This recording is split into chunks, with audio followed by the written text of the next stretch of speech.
off, and then they'll head to New York. As you look at the Cleveland Indians manager, Mike Hargrove.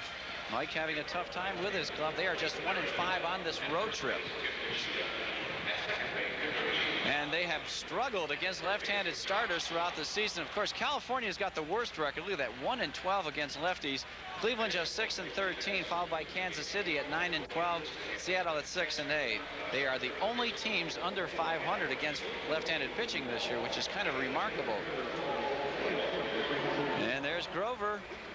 Their team is dead last in the American League East. They're 14.5 games behind the Toronto Blue Jays, who hold a half-game lead over the Baltimore Orioles for the top spot in the East. And the Sox inching forward to that 500 mark. They are 33-35 on the year, 7.5 games behind the Oakland A's in the West.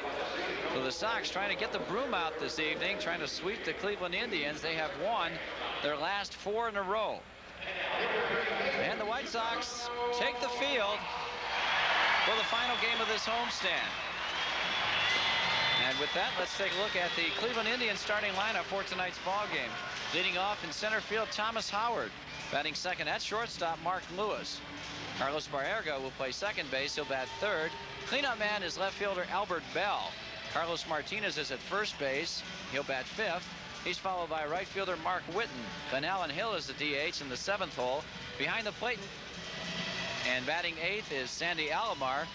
And the ninth place hitter at third, Felix Fermin. And the White Sox counter with the little bulldog. Greg Hibbert is 6-4 on the season with a 4.32 earned run average in 14 starts. Greg, no complete games, giving up 93 hits in 89 2/3 innings. He has walked 30 while striking out 30. The American League is batting .270 against Greg Hibbert in 1992. The White Sox line up this way defensively. Tim Raines in left field, Lance Johnson in center, Warren Newson plays right. Robin Ventura at third base, Craig Graybeck is the shortstop. Joey Korach starts at second, and Big Frank Thomas is at first once again. Battery tonight of Greg Hibbert and Carlton Fisk. The umpires tonight are good buddies in blue. Larry Young is behind home plate. Tim Cheetah at first base. Don Dankinger, he's the crew chief, at second. And John Shulock at third. The conditions at game time. 67 degrees, that's nice. Wind out of the northeast at 9, that's not too bad. 30% chance of rain, but forget it, never rains at the ballpark. Greg Hibbert in his last start, that was against the Tigers, had a no decision in 8 innings. He pitched very well, though. 4 hits, 3 of which were homers, all solo shots. He walked 2 while striking out 4 in that game. So Hibbert out to try and get the tribe tonight. As we mentioned, Cleveland has had a whole lot of trouble against left-handed starters. You look at Sox manager Gene Lamont. I think one of the things that Hibbert has going for him today is the fact that the Cleveland Indians will swing at a lot of first pitch balls. They will get themselves out. And if he's got that good sinker and changeup working tonight, he'll get a lot of balls hit to the left side of the infield by the right-handed hitters. In the AL West, there it is. The Oakland A's in first place, 2 games ahead of Minnesota. Texas in third. Sox 7.5 back out in fourth place. California 11 games back. Kansas City, and bringing up the rear is Seattle. In the East, it's Toronto, a half game up of Baltimore, Milwaukee, and New York. Milwaukee really contending there. Boston 8.5. Detroit and Cleveland bringing up the rear. And we're ready to go tonight. And here is the Hawkeroo. All right, Wimpy, thank you very much. And once again, good evening, everyone, and welcome to White Sox baseball. As now they're checking the lineup over there to see if indeed there has been a lineup change. Well, that's the same lineup we have. Whitten and Hill. So now they're trying to get that door out in right center field closed. Lance Johnson trying to do the work. He does it. And we're just about set for baseball. Finale of this 3-game set and finale of the 6-game homestand. Sox, of course, have won those 4 in a row. Indians have lost 4 in a row. It'll be Howard, Lewis, and Baerga to face Greg Hibbert. Thomas Howard, switch hitting center fielder. Hitting at .295, no homers, 11 RBIs. He was 1 for 4 last evening. Outfield straight up. As a first pitch strike, and the count 0-1. Howard coming over from the San Diego Padres. Turned around a couple of good McDowell fastballs last night. Looked quick at the plate. Pitch outside and the count 1-1.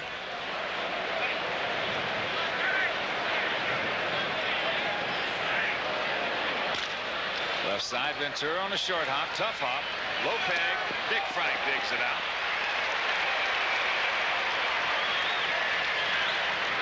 Good play by Frank Thomas using those soft hands. Robin made a good play in catching this ball. He charged it, do or die, getting it on the short hop. You don't want that in-between hop because that'll play tricks on you. And he fires it. He throws it hard, but it's right in the dirt. Look at Big Frank. It wasn't real pretty, but it was very functional. And he got an out. The leadoff man. So here's the shortstop, Mark Lewis, hitting at .268, 3 homers. He's knocked in 21. Mark probably the best fastball hitter on this Cleveland team. 1 for 8 in this series with an RBI.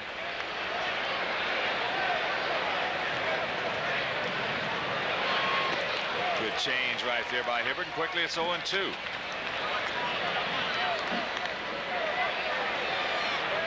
Lewis just 22 years old.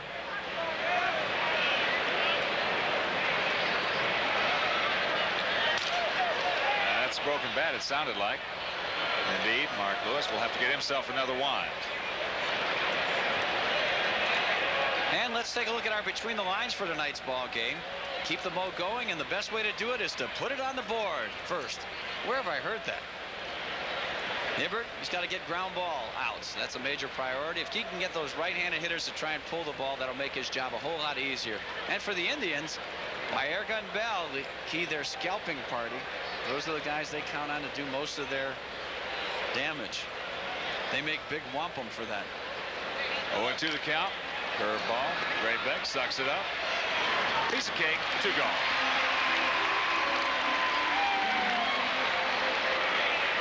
Well, the defense last night, in case you missed that ball game, was just outstanding. Highlighted by some plays from Craig Graybeck. He made a couple of Lulus out there. Also, Robin Ventura. So 2 out, and that'll bring up the second baseman. Another switch hitter, Carlos Baerga. He's one of 3 switch hitters in this lineup. Howard, check that, Howard, Baerga, and Mark Whitten.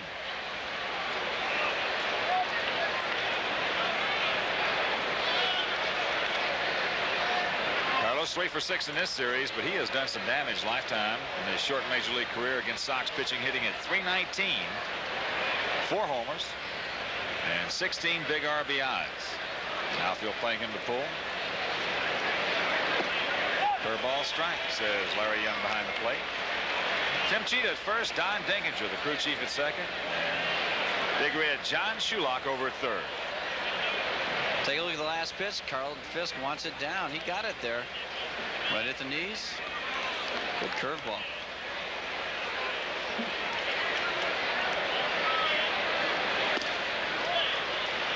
Fastball inside, just off the corner, so the count evens at 1.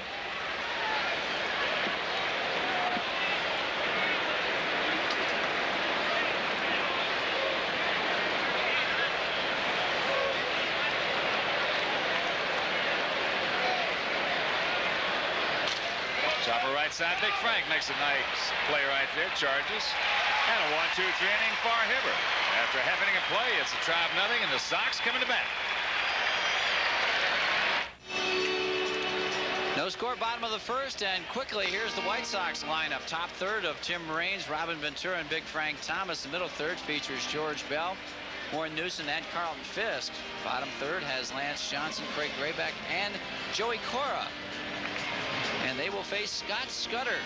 He's 5-6, 4.38 earned run average. He has started 13 for the Tribe so far in 92. Given up 84 hits in 74 innings, 32 walks, 43 strikeouts.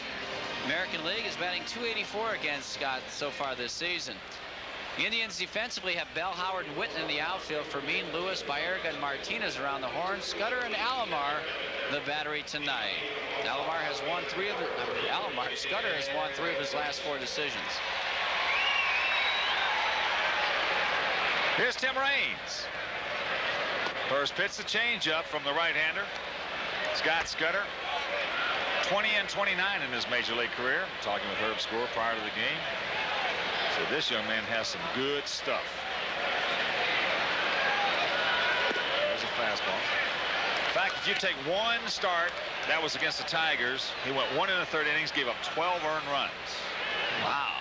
You take that start out, he is 5-5 with a 2.97 ERA. And that's great. 2-0 pitch.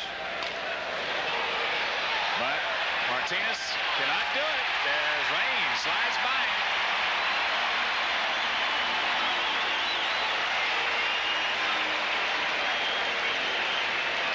Good job by Timmy Raines to elude this tag. He'd like to get it a little bit further out in the field, but Timmy, with that great speed, accelerated early and got behind Carlos Martinez, who just couldn't get the proper angle.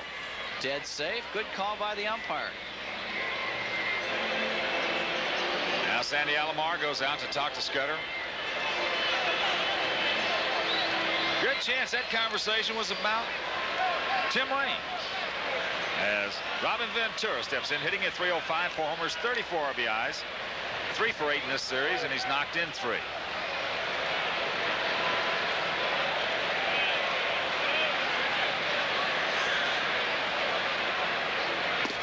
Fastball upstairs.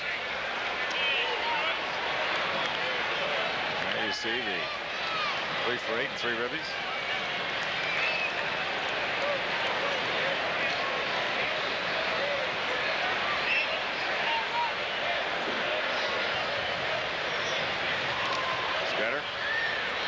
First time the Sox have ever faced him.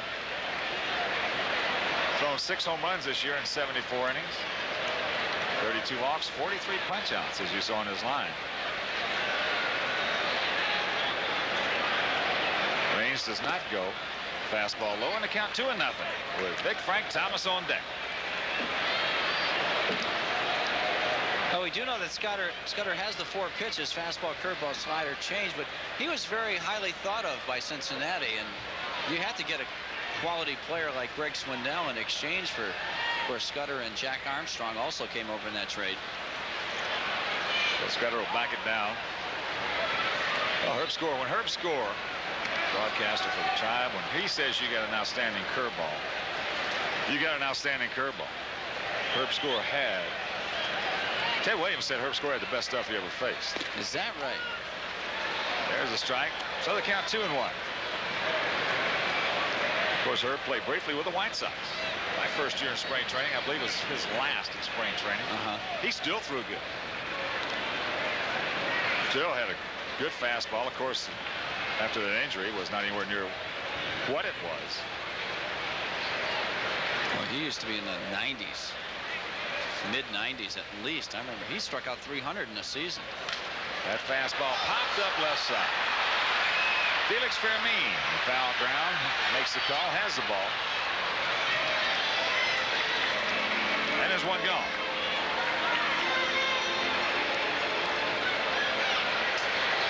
So here comes the big hurt. Frank hitting at .299, 11 homers, 45 RBIs. 2 for 7 in this series. He's knocked in 1. And before we show you our picks to clip, you at home get yours.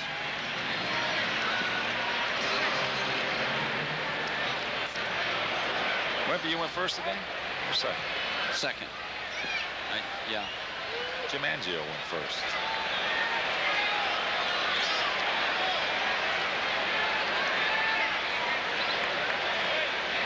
Outfield playing Big Frank around to the right. Pitch out, nothing on. Rock with 21 stolen bases in 26 attempts.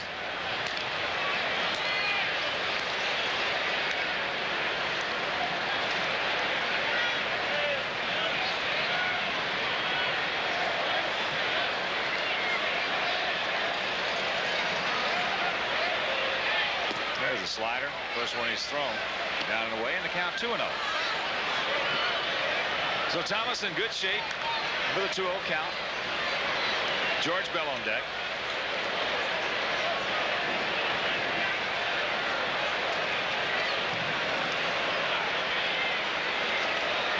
Rock does not go. There's a fastball strike right there. And the count 2-1.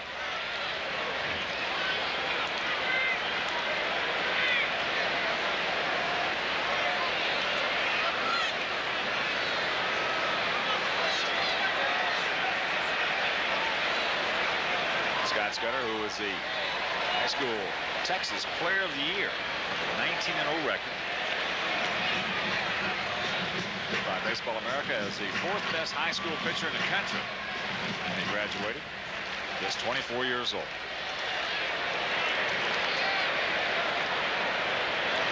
Two-one. Whoa. Fastball upstairs. All right, we'll show you our picks to click right now. Steve Giannangio took Robin. The Wimperoo took the Deacon. I'm going to go with little Craig Greatman.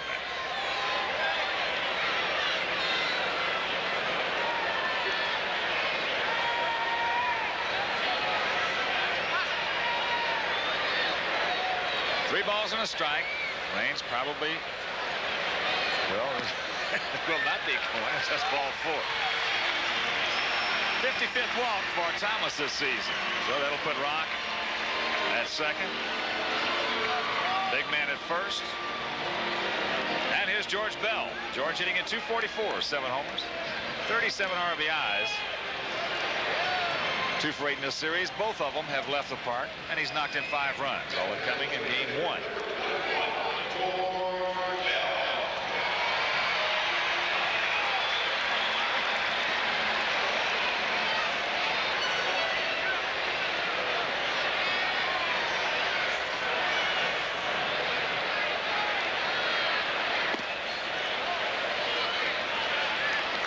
Breaking ball low and away, and the count 1-0.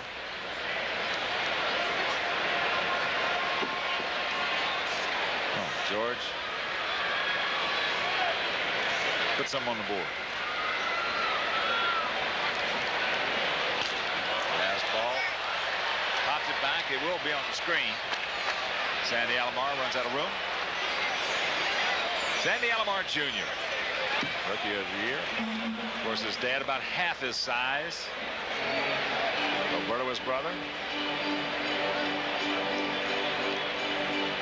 A 6'5" son and a 5'10" son. Sandy Alomar, one of the nicest guys. Yeah, I kind of like that 5'10" son. Me too. He might be the best in the game. 1-1 slider. So ball and 2 strikes to Bell. Well, this is a hanging slider right here. Look at it, just a spinner out over the plate, probably a bit high. Bad pitch, he got away with it. So the Mark Langston look-alike from the other side. Slider off the plate, and the count 2-2. There's the Deacon on deck. That's Wimperooski's pick to click.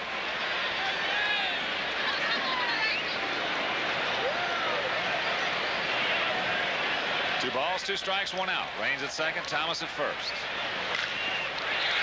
Fermin over to Baerga, and they turn it. That is the 83rd double play of the season by Cleveland. Now they cross after 1, no score.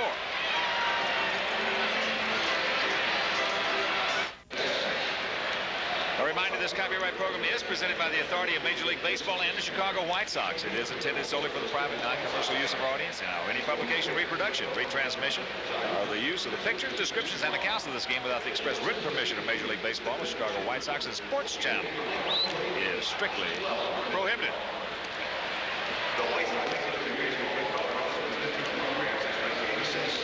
Top of the second inning, no score.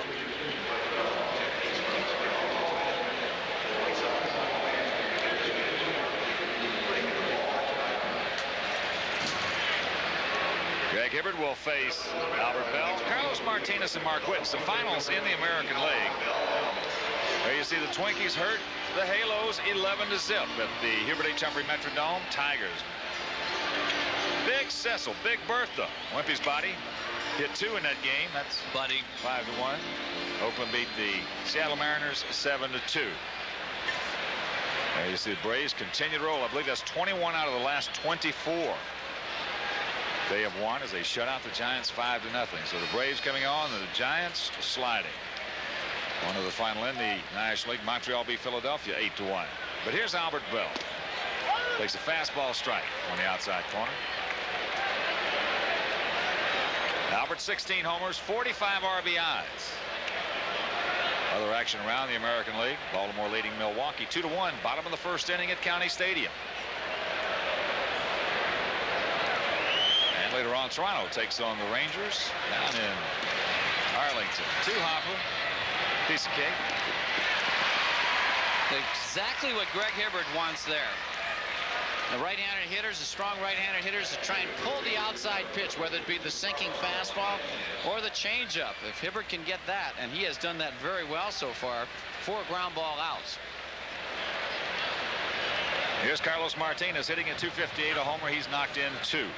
Carlos 1 for 4 in the opener on Monday. Like those 2 home runs, numbers 15 and 16 hit by Cecil Fielder. That's 3 in less than 24 hours. So by some measure of some calculations, he had 3 in a day.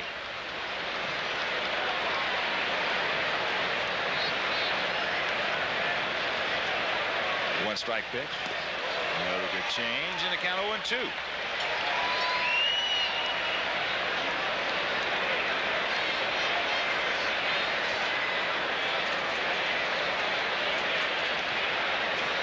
Watching some highlights this afternoon. I'll tell you, that last one he hit, that looked like just a line drive. Oh, boy. He just smoked out of there.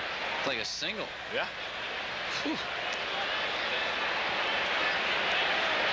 Ball, 2 strikes, 1 out here in the second.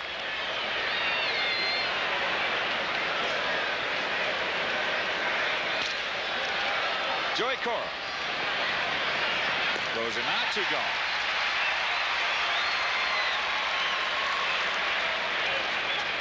Of course, the Sox have an off day tomorrow, and they will jet on up to Yankee Stadium. And there are the pitching matchups on Friday. Tim Leary, the Sandman, against Kirk McCaskill. Scott Kamenicki against Wilson Alvarez, and Melito Perez against the knuckleballing right-hander Charlie Huff. That on Sunday. Here's Mark Whitten, switch hitting right fielder, hitting at .269, 5 homers. He's knocked in 21. Mark 2 for 7 in this series as he takes the curveball strike.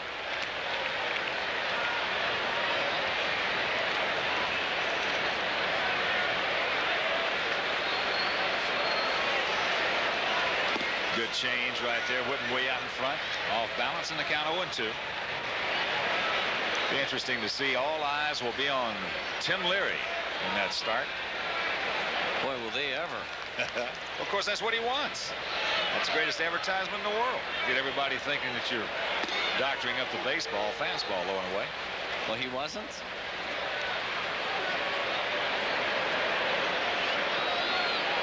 He wasn't. He put on a good act, I'll tell you that. Yeah. I don't think there's any question the sandpaper was involved.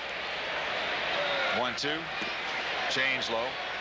As we mentioned the other night, when it happened, a lot of guys will put it on their fingers. Some guys that sweat a lot can't do that, so they'll put it on the inside your glove. All they got to do is rub the baseball on it.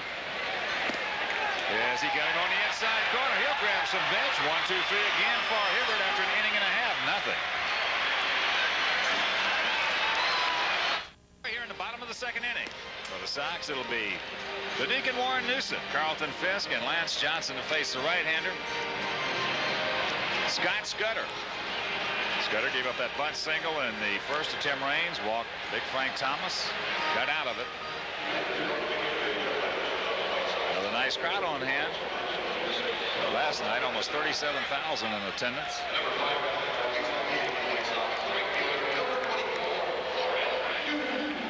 So here's Newsom hitting at .254, a homer. He's knocked in 7.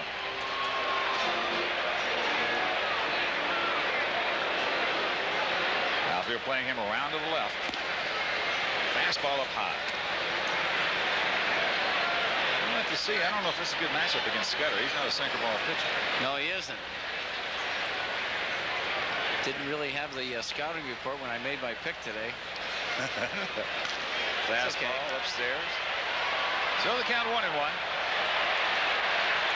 Deacon will be all right. He's got to lay off that high fastball, though. I'll tell you what. Time and again. Wow. The Deacon, you know, we were talking about Sam Horn. Yeah. The other day. Larry Gould's friend, Larry son of Jack. and Nancy, we're talking about him. If Deacon could ever learn to lay off that fastball from, say, just about where the bottom part of that 24 is, and up, this guy could hit 300. Yes. Oh, without question. Well, he said 300 his entire life. Well, in the minor leagues, of course, he hadn't really had an opportunity to play on a regular basis at the major league level. Fastball strike. So the count 2-2. Sam Horn, from the knees, from right around the knees to the thighs, Sam Horn is as tough as anybody, I think, in the league. They don't throw him down there, though. You can't. It's like suicide. Here's the 2-2. Fastball upstairs. That a boy Deacon. Full count. There's the commander. Ball 4, base hit, Warren.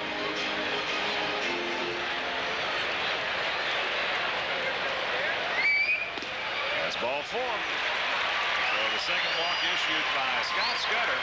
And here comes Fitz. Carlton hitting at 214. No homers. 2 RBIs.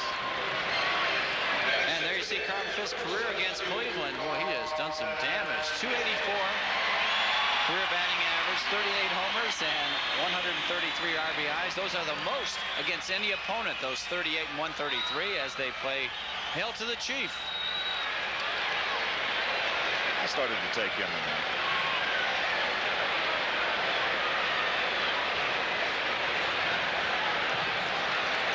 First pitch slider, high off the plate.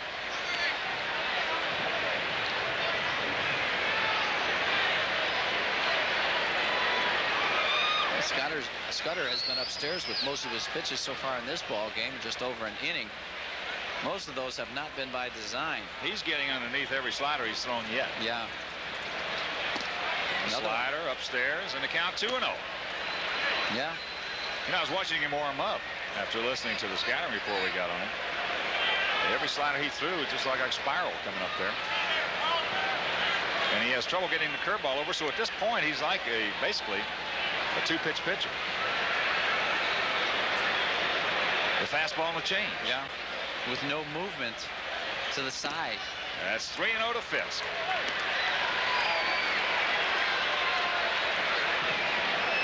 One dog on deck, Lance Johnson.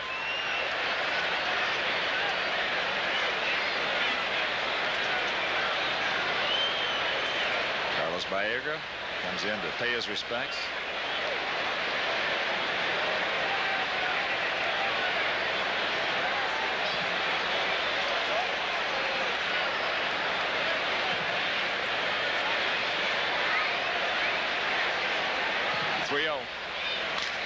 Turning him loose. Boy, I tell you, he had a rip.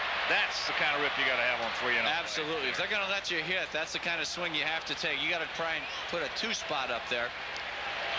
Carlton right on this one. I like that. A lot of confidence shown by Gene Lamont, and got the perfect pitch, the inside fastball. That is inside corner fastball. Just a bit quick. You're going to get it 3-0. You're probably going to get it 3-1. Checks it up, did not go. Yes, he did, says Tim Cheetah at first. So the count goes full. They had good movement on this pitch. Look at a cut fastball. Can't really tell the movement right here, but boy, it just did a little right turn on Pudge as he tries to lay up. First base umpire Tim Cheetah says he didn't, so the count goes full. Let's see if Newson is in motion here.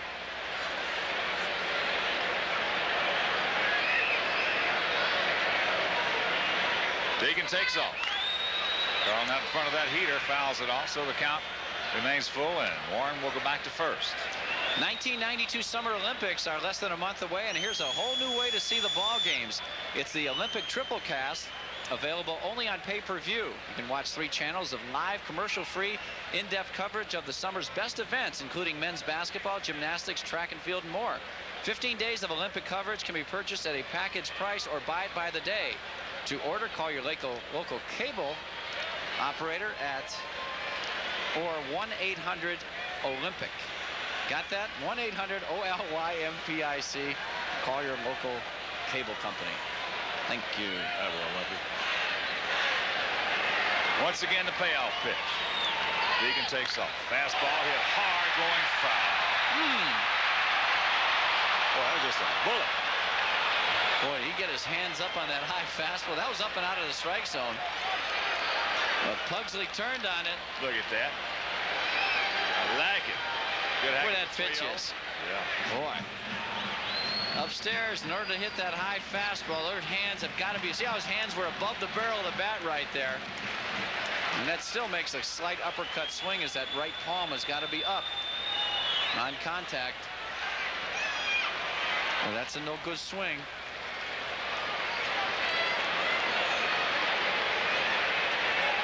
Once again, the payoff. Once again, Deacon off it. Oh. He's not old, is he? I tell you, when you can turn the heater around, you can still hit. That's right. Got a chance. No, you can still hit. Now, according to how you go about it is your problem, or success, so to speak. But when you can turn the good major league fastball around, you still can hit. Well, Carlton Fisk has been a pull hitter most of his career, and he does his most damage when he's hooking the ball just like that. No question. And he tries to go the other way. He just can't do it. Here goes Deacon. Another fastball out in front. Hooks it foul.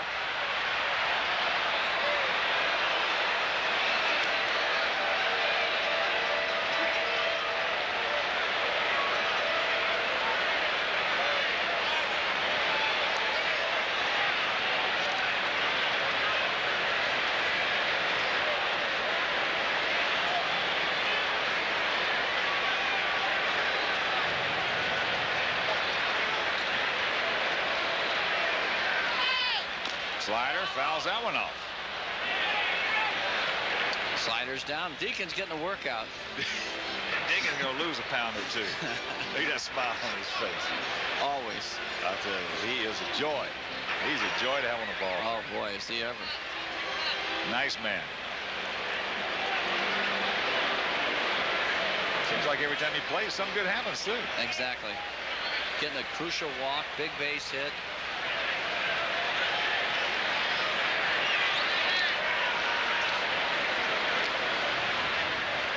So a lot of pitches being thrown to Carlton Fisk here in the bottom of the second.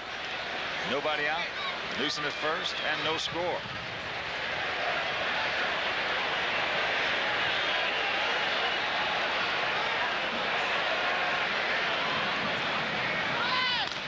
Fastball, get on top of that one. Felix Fermin's only play is going to be to first base. Pulls him off the bag, but they put the tag on him.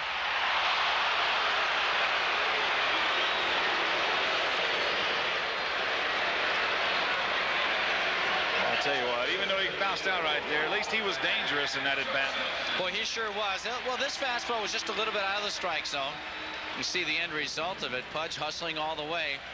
Carlos Martinez coming up with the tag play. Boy, that ball really took off on Fermin. Ball really sailed on him to the right, and they were lucky to get that out. So here's Lance.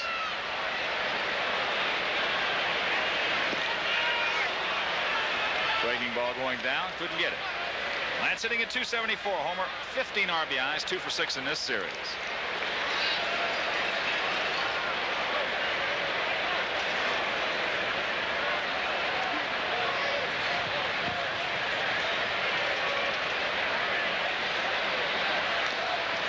Spiral slider.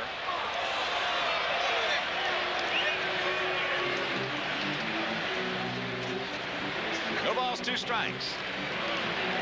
Knock him in, Lance. You see Lance, .296 hitter with runners in scoring position. 16 for 54.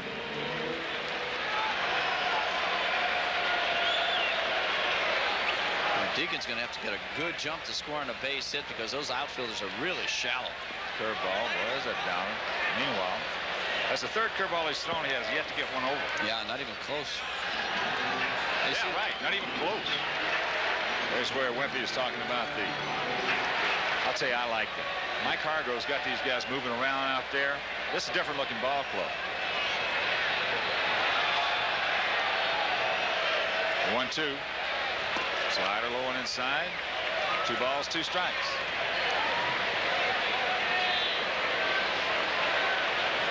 Well, right now I'm looking at Scudder. I got to say, you look fastball, take everything, anything that's spinning up there, unless of course it's a hanger, and then you're supposed to hit those. Alomar moves outside. The count goes full. Because he has yet to show us that he can throw the off-speed pitch over the plate. And that means his changeup too.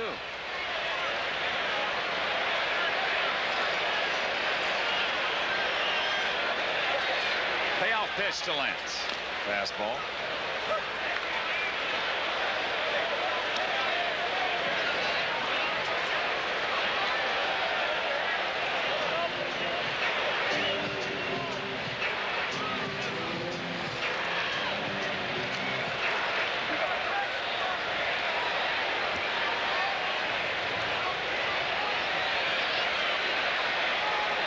Once again, the payoff pitch.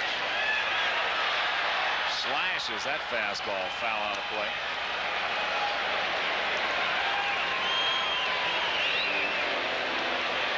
Our team of expert statisticians, Doug Stanton and Joe Groove. Mean Joe Groove informs us Scudder has thrown 40 pitches.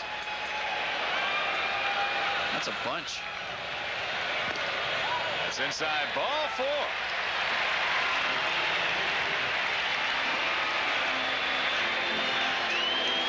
So 2 walks this inning with 1 out. Newsom at second, Johnson at first, and here's Craig Graybeck.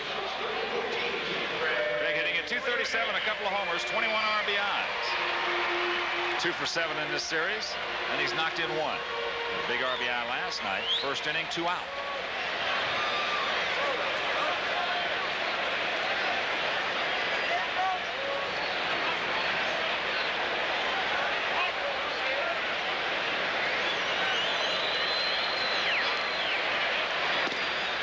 Strike.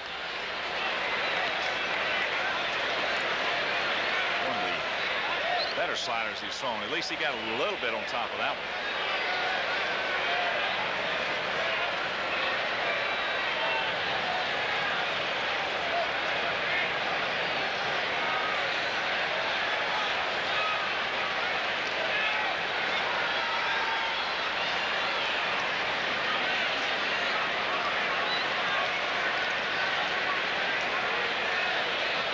Greg.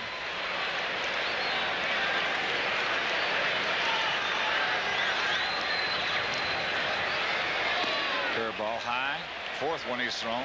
That's the closest he has come. So if you're a hitter sitting over there in that dugout, all you do is just watch this. You just eliminate it. That's all. Just take it right out of your thought process. He's thrown 3 changeups.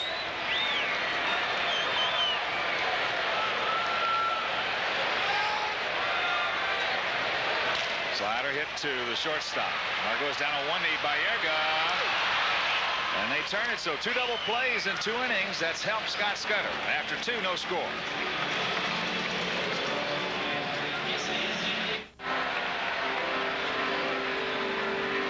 I was playing golf one time down in Houston, Wimpy.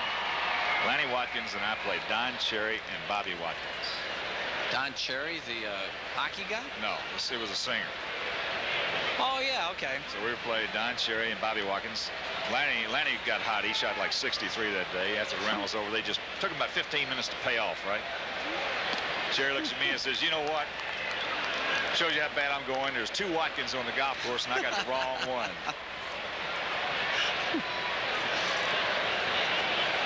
Curveball off the plate.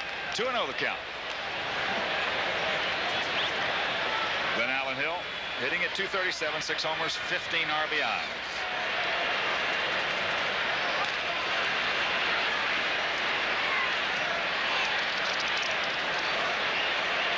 Now Carlton out to talk to him.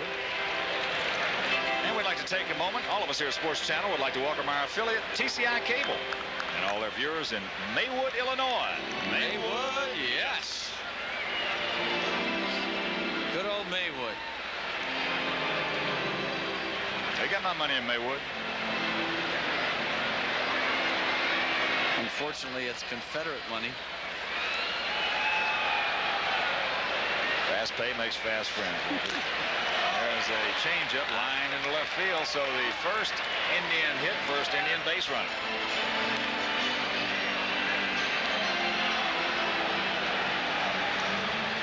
Well, he got this pitch up a little bit. Still hits it off the end of the bat. Trying to pull.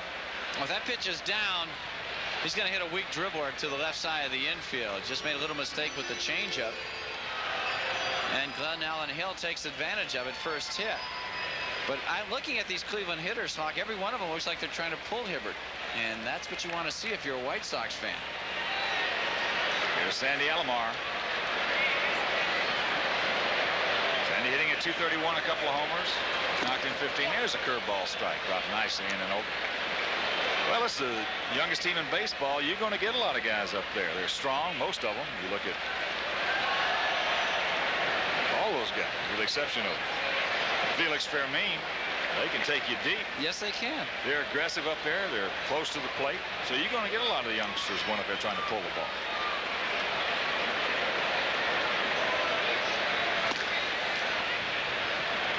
One to count. I think your evaluation of that game on Monday night was just perfect. You know, prior to the game, saying that Charlie Huff, all he's got to do is throw strikes tonight. Because you got a young ball club out there. They're aggressive. And that's exactly what a knuckleballer wants. Guys trying to hit him out of the yard. Oh, yeah. And of course, that's what Greg Hibbert wants, too. Whenever somebody tries to pull him, that's generally you're eating out of his hand. The guys that have had success against Hibbert are the right-handed hitters that'll try and hit the ball up the middle or the opposite field. Occasionally pull the ball, but everything will stay closed a lot longer. Another shot into left field for a base hit. So back-to-back singles by Hill and Alomar. Nobody out, 2 on. And I would think Fermin, being the #9 hitter, he leads the world in sacrifice bunts. Didn't he a couple years ago? Had some kind of. He's got 3 this year, but he hasn't been playing a whole lot. Brooke Jacoby has been doing most of the third base playing this year, but he's out with a strained calf muscle at this point.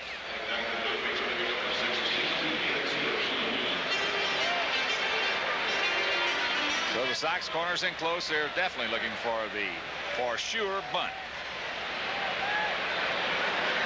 Fermin 1 for 7 in this series. Not a good effort at all by Fermin, and the count 0-1. Maybe it was somebody else I was thinking of. No, I think it was Fermin. A couple of years ago, he had a whole bunch of 30 or 40, a ridiculous number. Maybe that was just a decoy.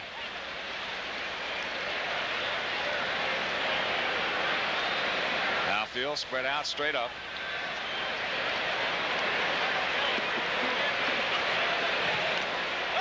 That's this one. Fisk. There's the third base. Not in time.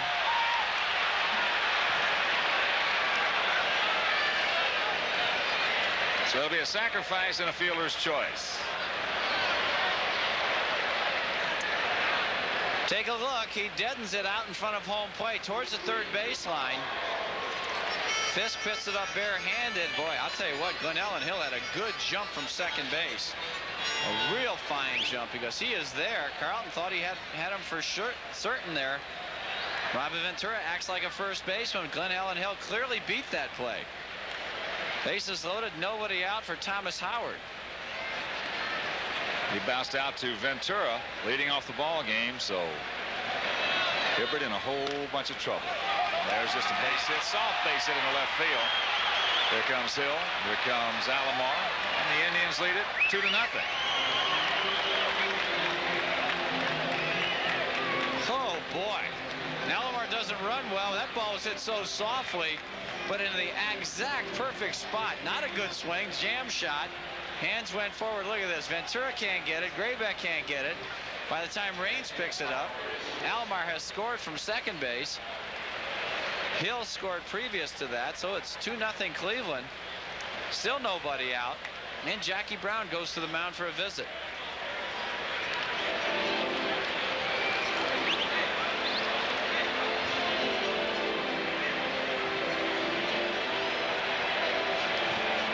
Started with that high change up out over the plate to Lynn Allen Hill, a single. Base hit by Alomar. As you look at Brian Draymond starting to loosen up.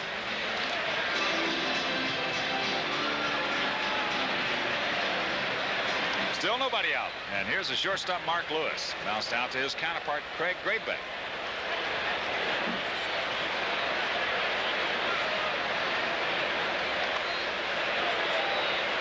Takes the bunt and takes the ball.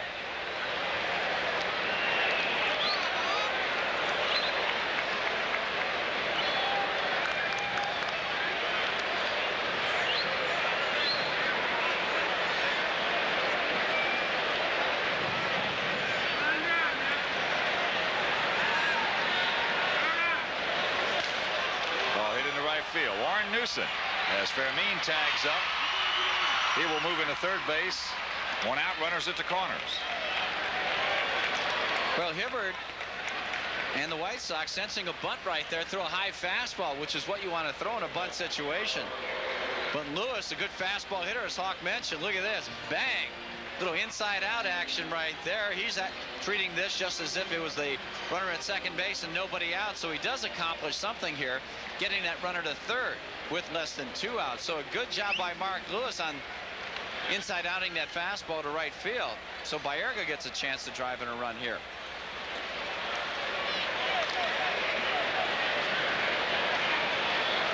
Carlos 0 for 1, bounced out to Thomas to end the first inning. 2 runs, 3 hits for the Tribe. No runs, 1 hit for the Sox.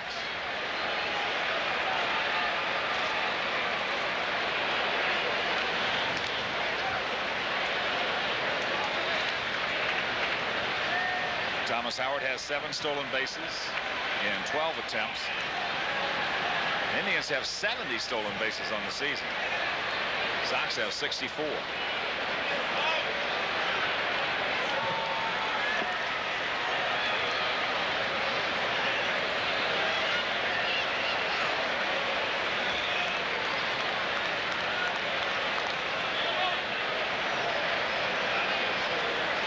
See, Cleveland wins a lot of games when they score first. 23-11. That's why they're between the lines. It's important to keep a team that's downer. Score first. That's high into right center field. That's going to get Fermin home. As Newsom makes the catch. Felix scores, and the Indians lead it 3-0. Tell you what, a good job of execution this inning by a very young Cleveland Indian ball club. Right there, Baerga didn't get too greedy. You can see he's trying to hit that ball to right center field. Hit it in the gap, just deep enough to score that runner. Mark Lewis did a good job getting him to third base, getting Fermin to third base. Fermin with the sacrifice bunt. Cleveland's done it right this inning.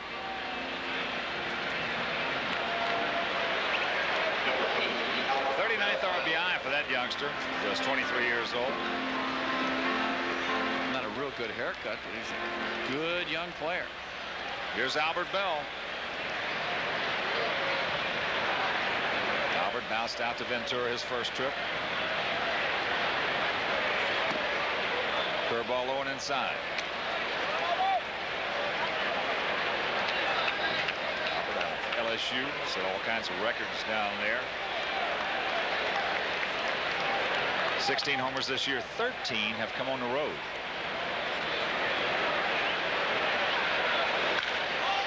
Well, hanging curveball right there. He just hammered it foul. Thank you.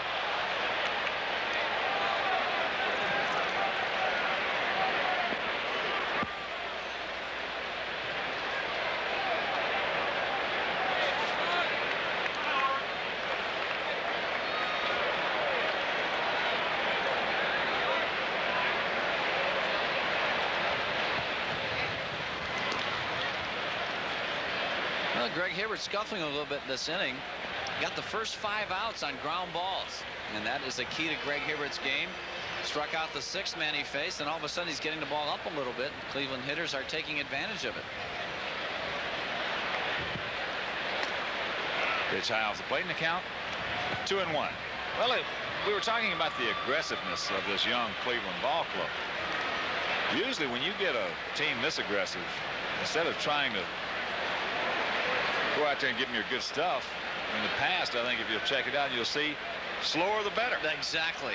Exactly. You can't do that against veteran ball clubs, but young, inexperienced, aggressive hitters, chances are most of the time they're going to get themselves out if you give them the opportunity. But when you try to throw your good fastball there for a strike, that's just going right to them. Oh, yeah. They can hit your good pitches. Ooh, fouls that one down in the count, 2-2. So 2 balls, 2 strikes, 2 out here in the third. Like, I really believe that Hibbert should make good use of his changeup tonight. Just turn it over. The slower he throws that thing, the better. Well, he's got to make sure he gets it down. Yes, oh, exactly. Keep it down and get those right-handed hitters to turn that top hand over and hit the ground balls to the left side of the infield, which is what he wanted.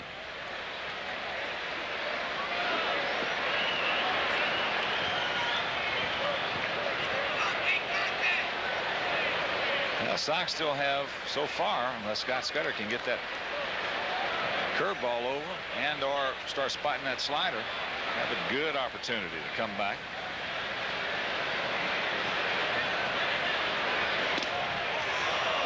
Fisk wanted it, didn't get it from Larry Young, and the count goes full.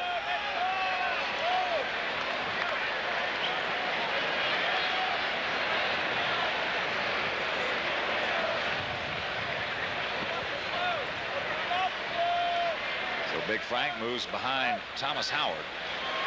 And the payoff pitch. There's a change.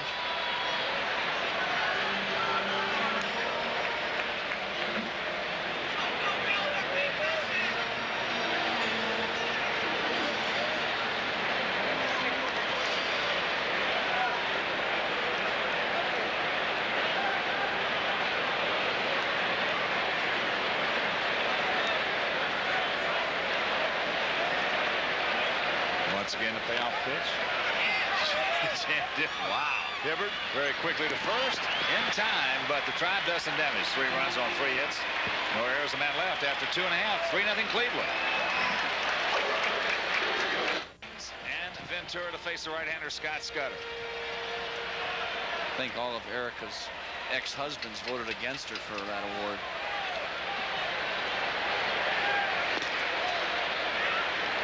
Fastball misses. Outfield short and around to the left.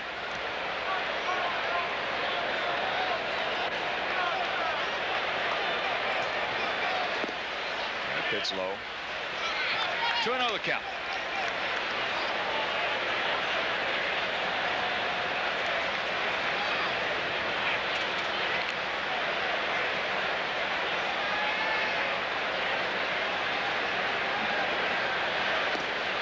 Three balls, no strikes. So Scudder, who has already walked 3, but he's had 2 double plays behind him in the first 2 innings. Maybe we have not seen a 90-mile-an-hour fastball from him. No, we haven't. It's a bit tentative out there. That's 4 in a row. It's like right now he's just trying to aim the ball over the plate. Got himself in a little bit of a funk in that first inning. Was able to pitch his way out of the first 2 frames, though, but he has thrown a lot of pitches. He's right around 50. Closing in on 50 right now, and we're only in the 3rd inning. And as Dom Cheedy goes out, a reminder the Sox and your local Chrysler Plymouth dealers are teaming up for the Upper Deck Sweepstakes. The grand prize is a 1992 Plymouth Duster, which is being displayed on the Upper Deck Concourse at beautiful Comiskey Park. So stop by and see the Duster and sign up for a chance to win. No purchase necessary.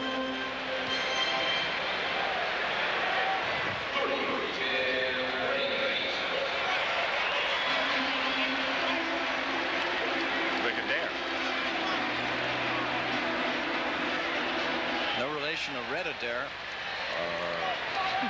Butch. Jerry. Harry. Tim Raines had a bunt single to lead off the bottom of the first. Fouls it off.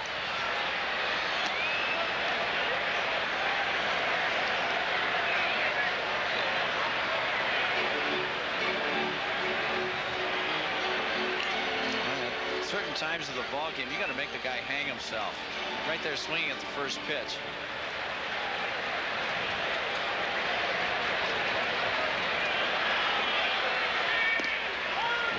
first curveball he's gotten over, and it is indeed a straight downer.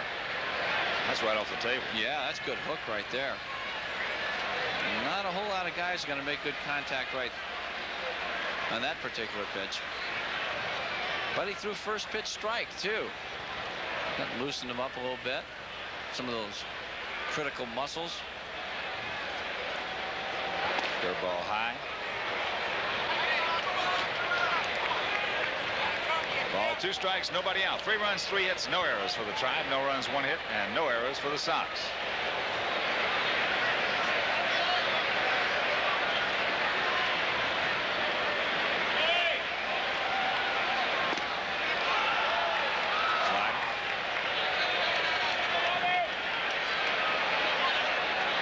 First strikeout for Scott Scudder. Slider is up, but it's got good late movement right there. Just a little bit, and that was enough to get Raines. See, Timmy actually tied himself up a bit. Did not get his good swing. And there's 1 out.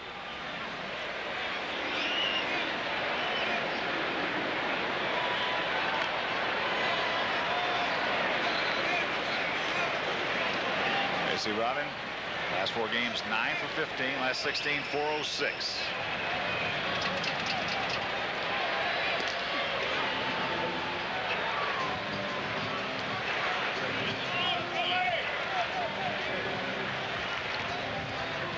Come on, Robin.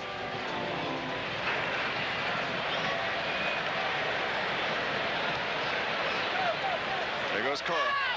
Breaking ball up high, the throw not in time, so Joey steals his 5th base in 6 attempts this year.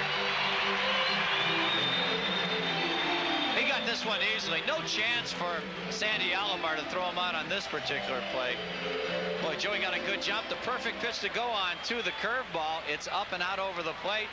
Here comes Sandy out of the chute. Really rushes the throw, and Joey's in there easily.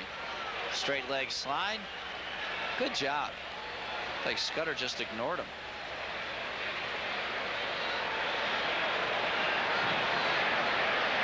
So the 1-0 pitch. Slider on the inside corner.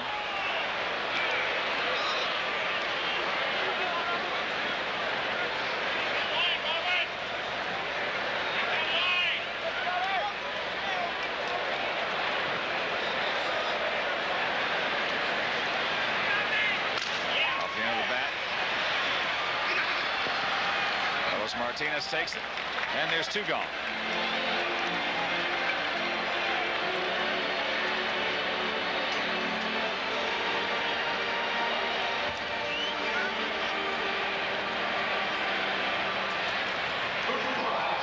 Frank drew a walk back in the first inning, walk number 55 on the season.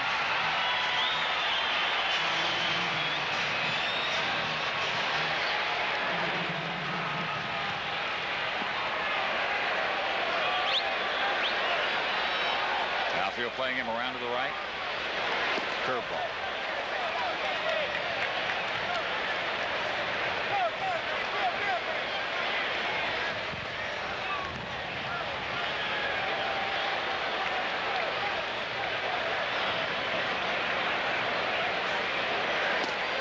Slider outside corner, and the count 1-1.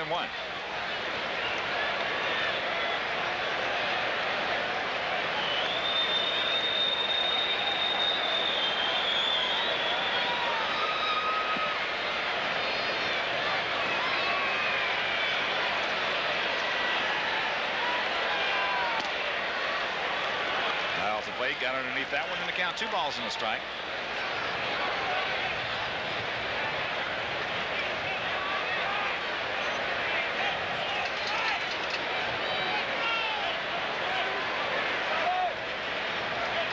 Slider, base hit right field. Cora scores, and it's a 3-1 ball game. Big Hurt knocking in his 46th run.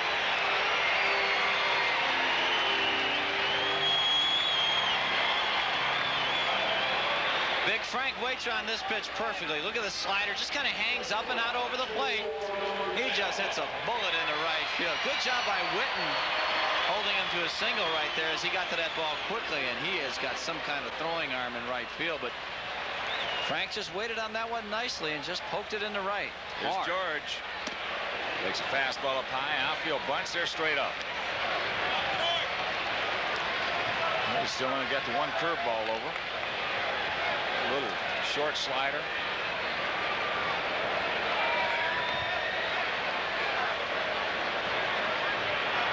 There's a slider hit deep to left field. Way back. You can put it on the board. Yes!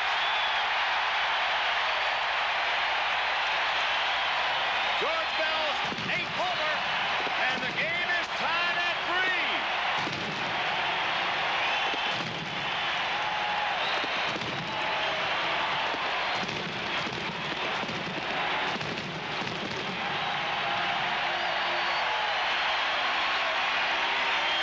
George heard it and made another mistake upstairs. He had thrown George some pitches upstairs his previous at-bats. Let's take a look at it. Yeah, it's supposed to be a slider. Oh, boy, it was a spiral is what that was, and George Bell takes advantage of it. Boy, contact out in front of home plate, head down. He just nails it.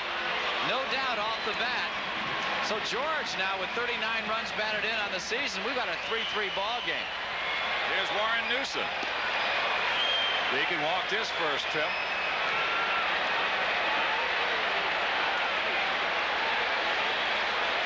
Get hot, George. Showtime. Yep. We sure need it. Deacon goes through the fastball.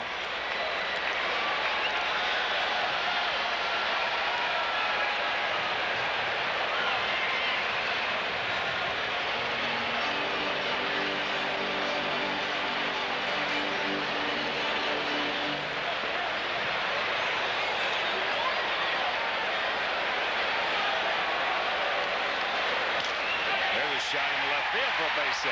Over Deacon.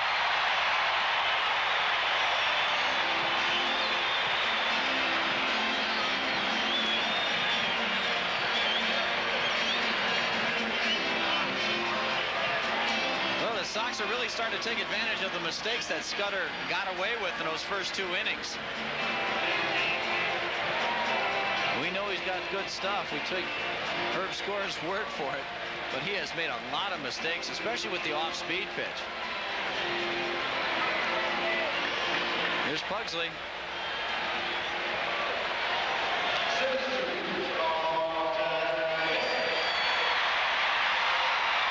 Here's Carlton. Had a good first at bat. He was dangerous before bouncing out.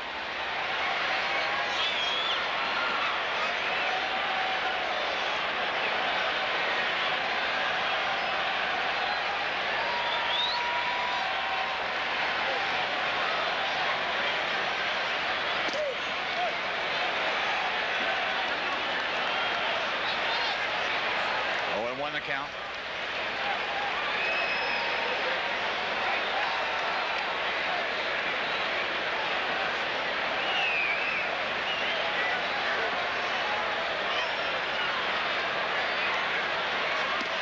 Curveball off the plate.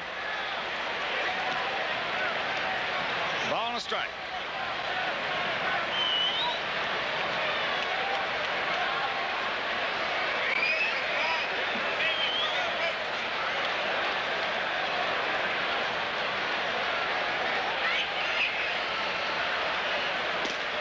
Slider strike. Carlton didn't like that call. And the count 1-2. You know, Larry Young's got a big strike zone. He's not afraid to pick that right arm up, and still Scudder scuffling with those 4 walks.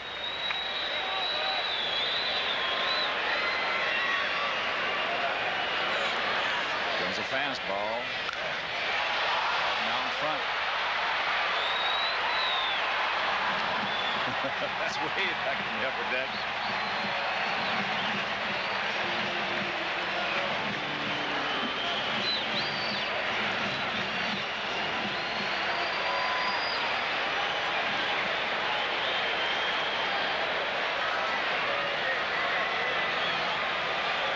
The 1-2. Got him on the outside part of the plate. The Sox do some damage. 3 runs on 3 hits. No errors, a man left, and after 3, tied at 3.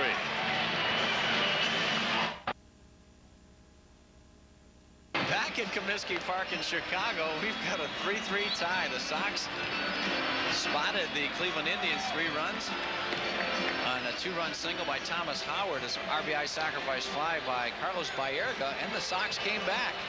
Bottom of the 3rd inning, the big blows were Frank Thomas's RBI single for Big Frank. That is 46 on the season, and George Bell, a tremendous 2-run shot on a hanging breaking ball from Scott Scudder.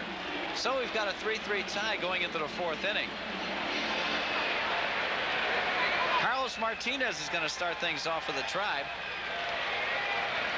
Carlos grounded to second, his first time up. Fastball misses down low.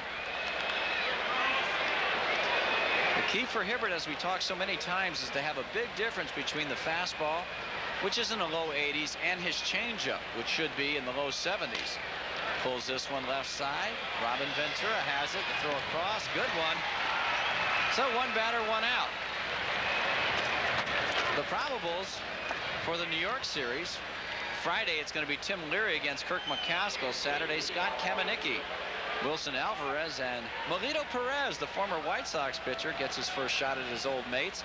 Charlie Huff, the Chuckster, will be his opponent. Here's Mark Whitten. He struck out his first time up. He was called out. Outside corner, yes. There was that changeup. Good speed right there. Good arm action by Hibbert. Dotted the outside corner.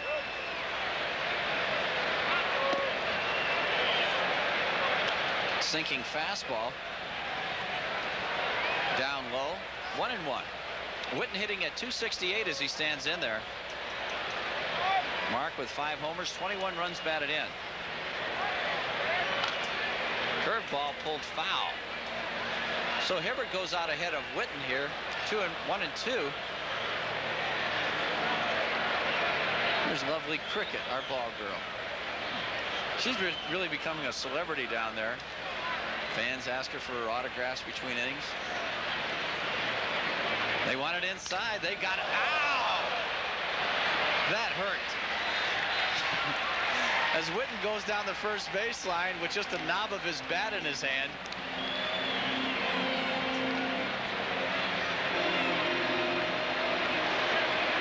Hibbert got way deep in there. Oh, Lordy. Tried to check his swing, and look at this. The barrel of the bat went out towards Hibbert. This is not textbook swinging right here. Jam sandwich. Frank handles it easily. So there's 2 down here in the 4th inning. Glenallen Hill, who started that big 3-run third for the Tribe, singling. He scored. Takes the fastball upstairs. On Sunday, July 5th, the Sox host the Red Sox at 1:35. All children will receive a batting practice top, courtesy of Coca-Cola. For tickets, call Ticketmaster at 312-831-1-SOX. 1-0 pitch. Ooh, hit in the air to right field. The Deacon's there. He's camped in the twilight. Makes the catch, and Hibbert works a 1-2-3-4. After 3.5, we've got a 3-3 tie. There you see it, 3-3 tie, bottom of the 4th inning. Both starting pitchers gave up a 3 spot in the 3rd. It'll be Lance Johnson to lead things off for the Sox. Lance drew a base on balls in the 2nd. First ball. Martinez, good backhand to flip to Scudder. Oh, good feed and a good catch there by Scott. And so 1 pitch, 1 out here in the 4th.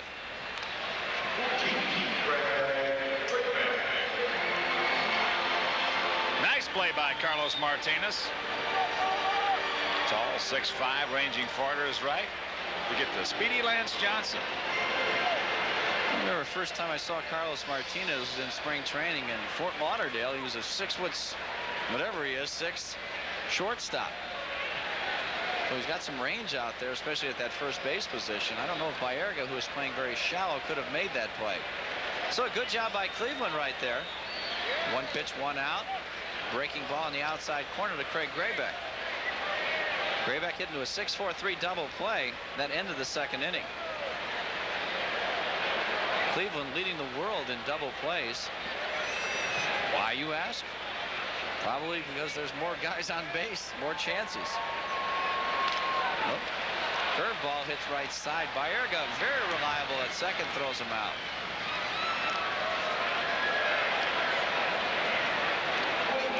So with 2 down, Joey Cora will hit. Joey's walked and scored in the 3rd inning. Well, Cleveland is 12th in defense, but they have turned 84 double plays. That's most in the American League. The Sox have turned 53. The lowest double play count, ironically, is by the #1 defensive team. Actually, they're tied with Baltimore, but the Toronto Blue Jays have turned only 41. Interesting little stat there. Joey Cora. Is that a cut fastball or a little slider? Wimpy, did you see who is sitting in the booth next to us? It's always nice to see. Nancy Gould.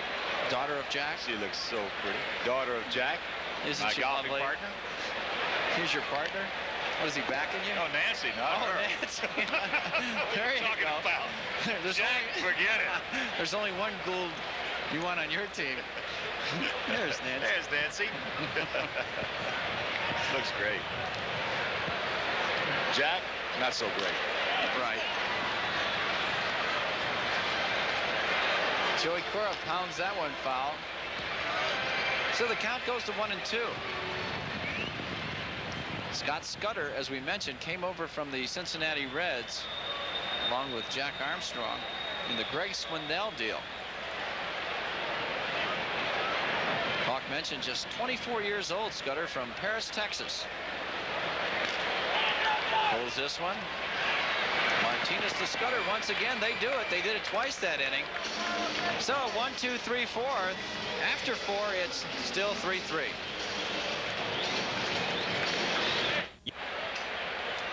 Top of the 5th inning here at Comiskey Park in Chicago. The Cleveland Indians with 3 runs, 3 hits, and no errors. The Sox 3 runs, 4 hits, and no errors. There's a little Sox fan wants to say hi to his sister Rachel. Hi, Rachel. Here's Sandy Alomar Jr. First ball swing. Graybeck in the hole.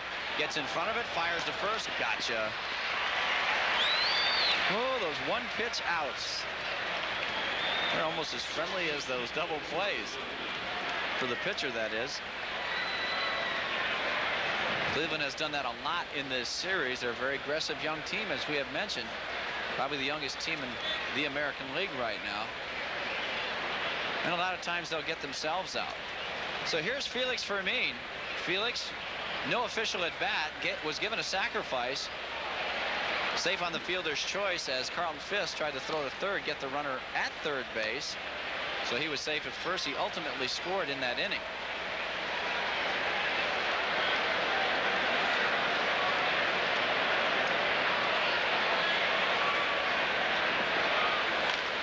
Fouled off, whoa, over the Cleveland dugout.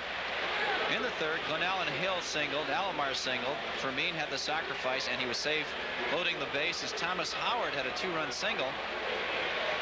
Lewis advanced Fermin to third base, and then Baerga had a sacrifice fly, so that was Cleveland scoring in the 3rd inning. They want it inside. Hits it right side. There's Joey Cora. Easily throws them out, so 2 up, 2 down here in the 5th. The spectacular 4th of July fireworks show at Comiskey Park follows the White Sox-Red Sox game, which starts at 6:05 p.m. The show will be one of the best in Chicago, courtesy of Sterling Plumbing Group. For tickets, call Ticketmaster at 312-831-1-SOX.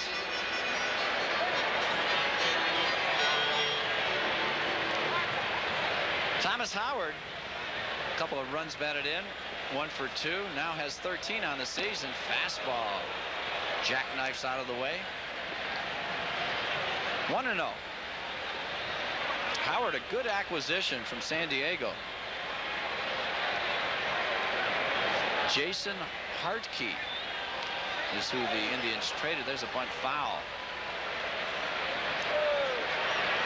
Thomas, a 27-year-old outfielder, 6'2", 205 from Middletown, Ohio.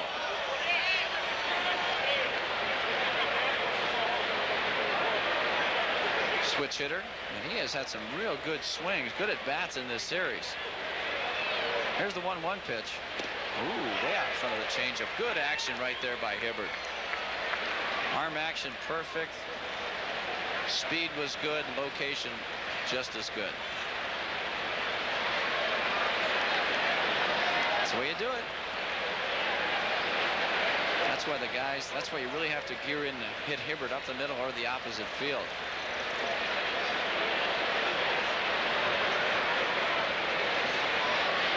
Inside with the fastball. Howard hitting .308 in his last 17 ball games. That's 20 for 65. So he comes in here as a hot hitter. Change up nubbed off the end of the bat, right side. Over there by the camera well. So the count even at 2. There's 2 outs in the top of the 5th inning. Sox and Cleveland in a 3-3 tie. All the runs scored in the 3rd inning. Pulled Ventura on the in-between hop, fires across the infield. Perfect. So Hibbert works another 1-2-3 frame. We're halfway through it at Comiskey Park, tied at 3. Is it off? Top of the order for the Sox. Names Ventura and Thomas. Takes a breaking ball down low and the count 1-0. Rock 1 for 2, a bunt single in the 1st inning.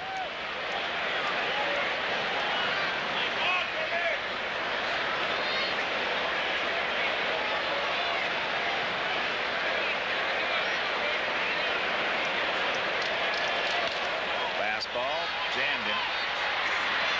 Foul territory. There's Mark Lewis. Cannot quite get there.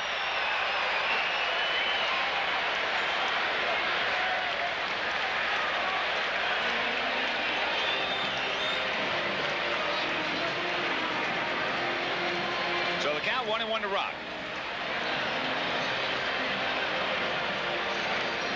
Tim now 5 for 9 in this series with 4 RBIs, so he has had a good series against the Tribe. 3 base hits last night, 3 RBIs.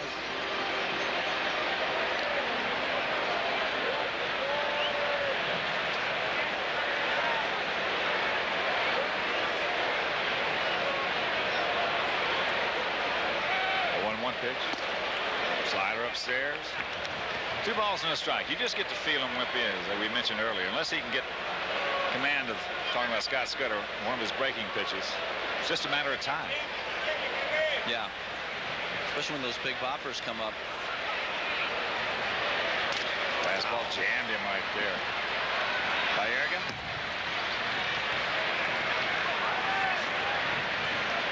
And a reminder, the Sox host Boston on July 2nd at 7:05. Now the first 20,000 fans will receive a 1950 Classic cap pin courtesy of Scott Peterson. So for tickets, just dial Ticketmaster 312-831-1 Sox. Robin Ventura. Robin 0 for 2 tonight.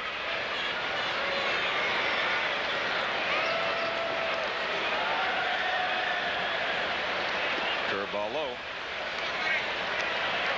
Well, Scudder doesn't have that funky motion, too, that'll be upsetting to a hitter. It looks like you're going to get a pretty good view of the pitch immediately out of his hand.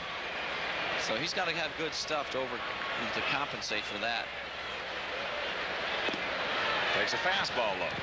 So Robin in good shape at 2-0.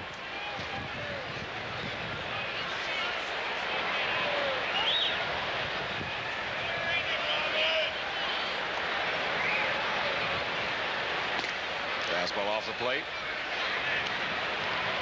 Big Frank Thomas on deck.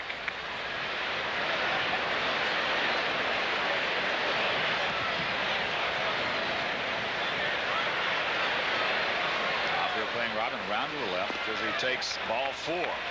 That's the 5th walk issued by Scudder.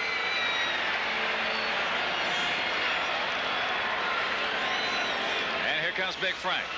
Thomas has walked, singled, knocked in a run, and scored a run. Well, only one of those 5 walks has scored so far in this ball game. That was Joey Cora, who led off the 3rd. And he didn't score until there was 2 outs on that single by Frank.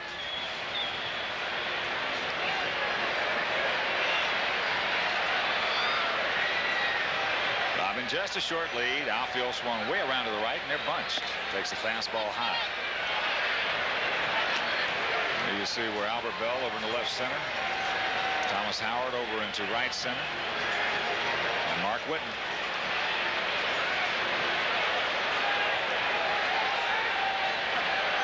Here's the 1-0. Fastball. A little tardy.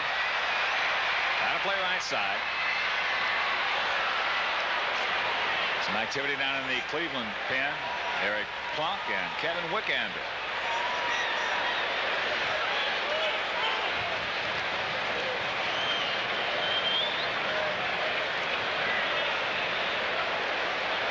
Three tie here in the Sox fifth. Finale of this set and this homestand.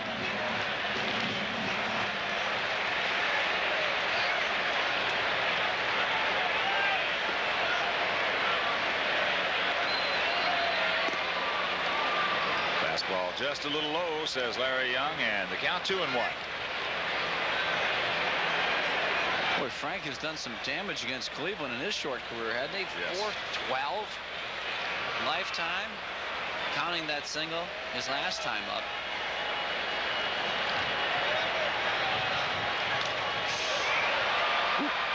Just cut his swing short a little bit right there. Had a good pitch to Rip, and the count 2-2. Yeah, just had to drop the head of the bat on that one. Fastball down. There you lose, get George Bell. Well, hopefully the Sox will catch fire at one point during the summer, Hawk, where everybody will be hitting. Everybody will get hot, and that's when they'll put together a long winning streak. When you get George Bell, Tim Raines getting on base for Big Frank and Robin and Bell, that foursome could be dynamic. Upstairs, so the count goes full with 1 out. Ventura at first.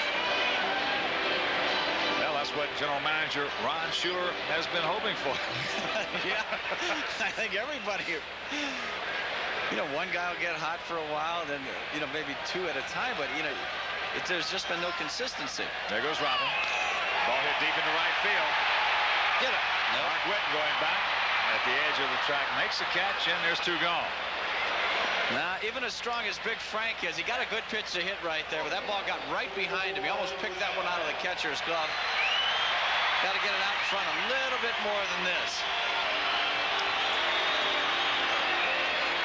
That ball is behind him before he makes contact. A normal guy, that's like almost a pop-up out there. Frank still took it almost to the warning track.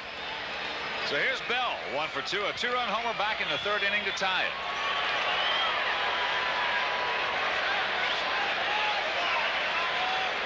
George got a Scudder slider. Fastball inside. That's not easy to say. Very few guys can say that. George now 8 homers, 39 RBIs.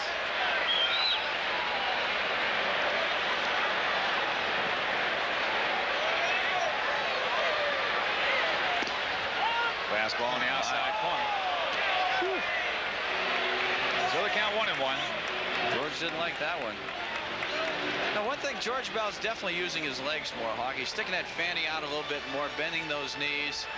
And this reminds me a lot more of the George Bell when he was with Toronto. The weight shift going back. Can't think of anybody could hit that pitch. There's a shot into left field. That's going to be a base hit as it falls in front of Albert Bell. So a bullet by George. 2 out, 2 on, and here comes Warren Newsom. Good opportunity for Noose to be the star of the game right here. He's 1 for 1 with a single.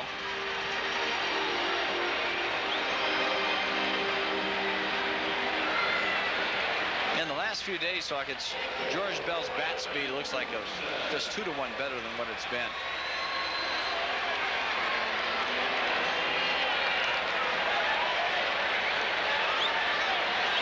Here's the Deacon.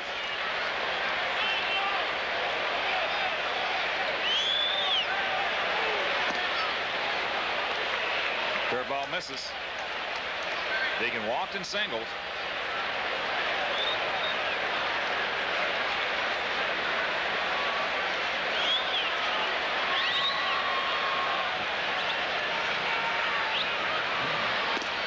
Slider strike.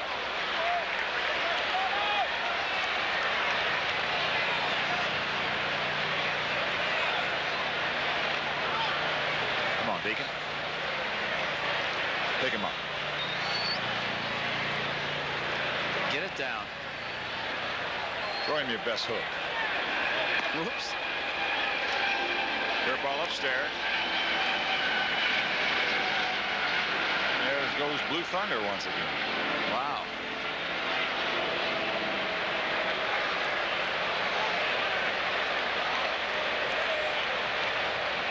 The 2-1 pitch. Fastball out of play.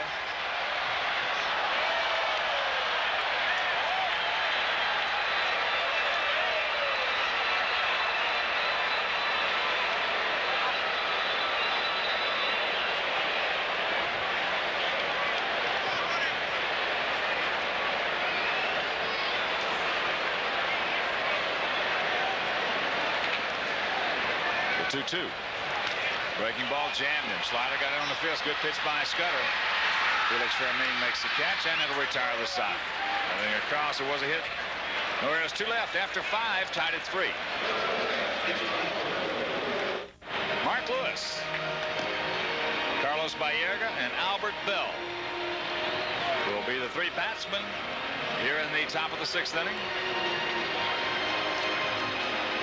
As Wimpy mentioned earlier, Greg Hibbert has retired the side in order in every inning except the 3rd when the Tribe scored their 3 runs. So here's Lewis. He's bounced to short and flied to right. I should say lined to right.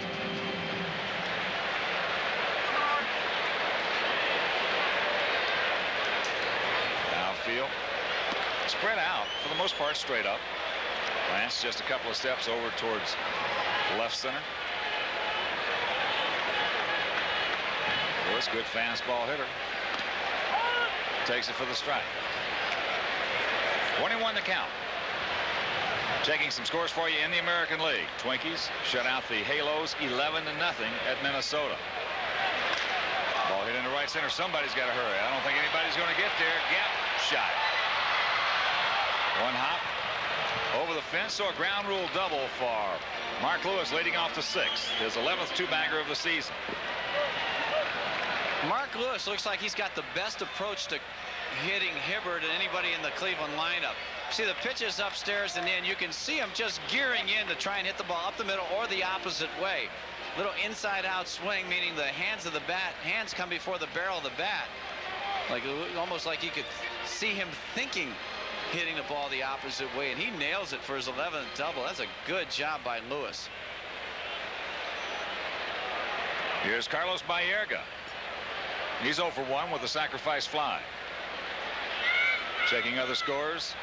Cecil Fielder hit a pair as the Tigers beat Boston 5-1. Oakland over the Mariners 7-2 at the Coliseum this afternoon. Milwaukee has come back to tie up Baltimore at 3, top of the 6th at County Stadium.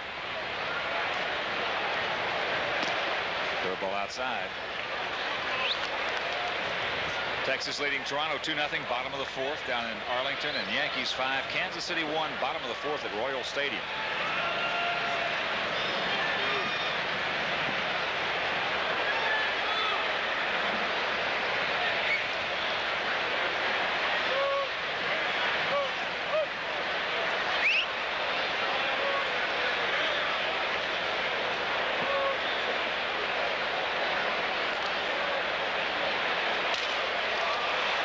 Johnson coming on. He won't be able to get there. That's going to fall for the base. A little duck snort right there by Baerga.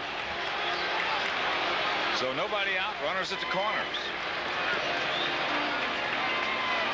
Well, Baerga, boy, he's a smart young hitter. You can see he's trying to go the opposite way to get that runner over the 3rd with less than 2 outs. He gets himself a base hit in the process. Another pitch upstairs by Hibbert. Tried to turn that pitch over. Baerga hits it off the end of the bat, but he does get himself a hit on it. Hibbert has been very good in all but the 3rd and now the 6th inning. As you look, and Roberto Hernandez, who had that great outing against Detroit, starts to warm up for the Sox. Albert Bell, the hitter, runners at the corners, nobody out.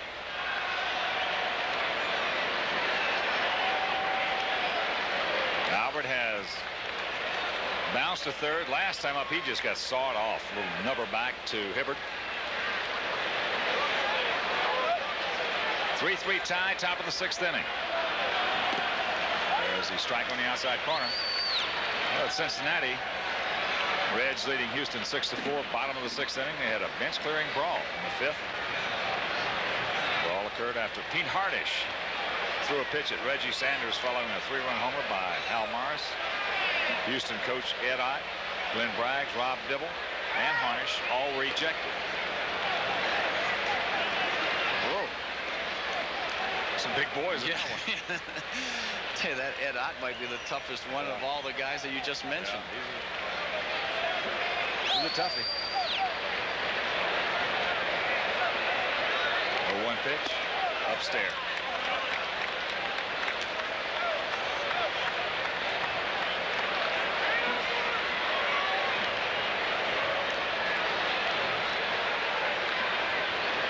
Mark Lewis at third, Baerga at first. Carlos 4 stolen bases in 5 attempts.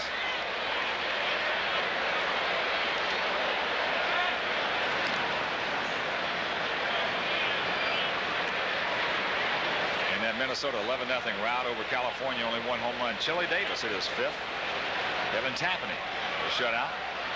Had 10 strikeouts. It's his 6th win in the last 7 decisions. Wow. Yes, he did. So the count 1-2. Chuck Finley, the loser in that game. He is now 2-7. 11-17-1 for the Twinkies. 0-2-2 for the Halos. Man. No, we saw Chuck Finley. He didn't have near the stuff. He was very short on this fastball. Way short on everything. Best pitch he had at all. Any chance with that splitter. Yeah. You can't throw that all night. The 1-2 delivery to Albert Bell. Hops him up on the curveball. Bell is hot. Fires it back to the backstop. And there's one gone. I don't blame you, Albert. That was a hanging curveball. He probably feels like he should have hit it 9 miles. But no.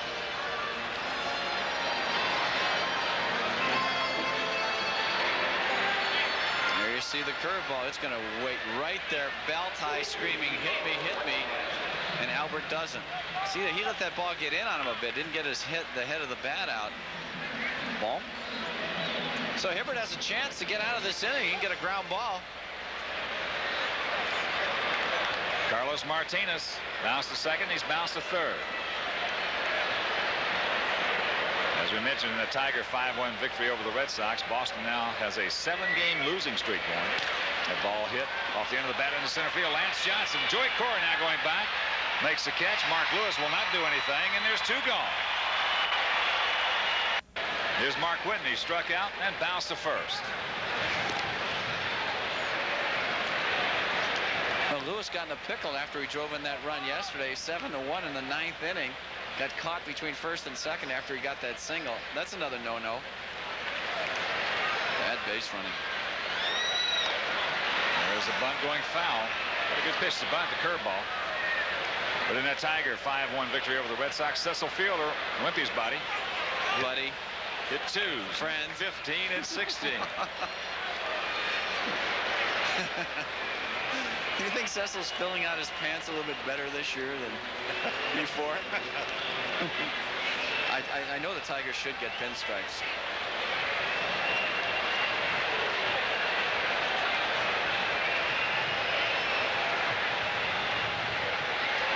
Change up.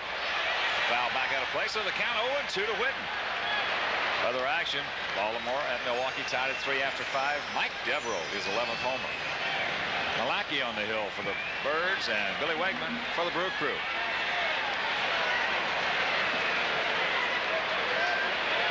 Act busy. We got a camera on us.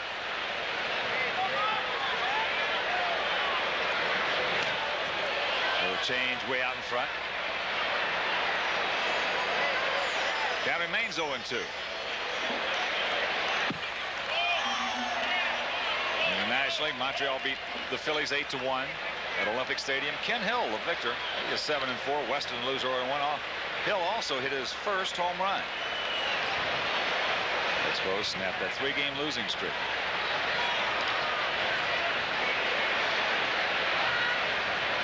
John Smoltz of the Braves shut out the Giants 5-0 on a 2-hitter.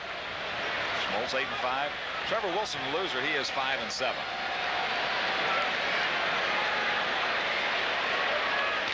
Ate him up with a fastball. Robin. Gotta hurry. Get in time. Attaboy. Good play. And indeed, Hibbert pitches out of it. Runners at the corners. Nobody out.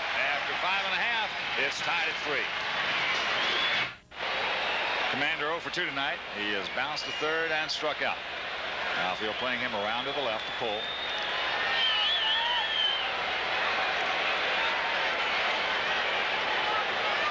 Fastball. Good hack. Had the head of the bat out. So the count 0-1.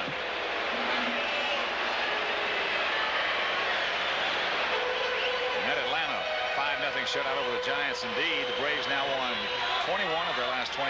That's the best streak in their history. 100 pitches, 54 strikes. Check that. 101. Curveball miss right there to Carlton. So the count 1-1.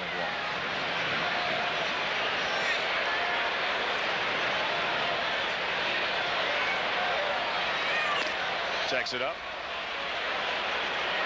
No, he did not, says Tim Cheetah. 2 balls and a strike.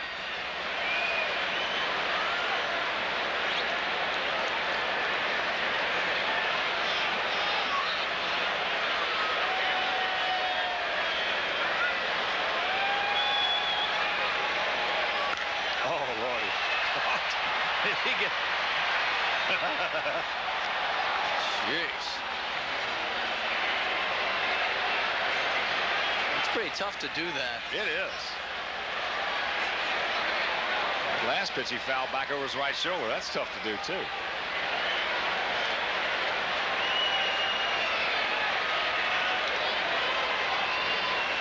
think it's a little scary.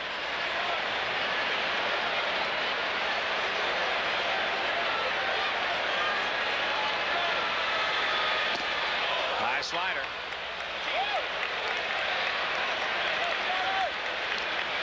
Third strikeout for Scudder. Take a look. Just gets a little teeny bit of movement. Looked like it was almost a backup pitch. Sure did. But double clutches and it's just out of the zone. Can't do much with that pitch if you hit it. So here's Lance Johnson.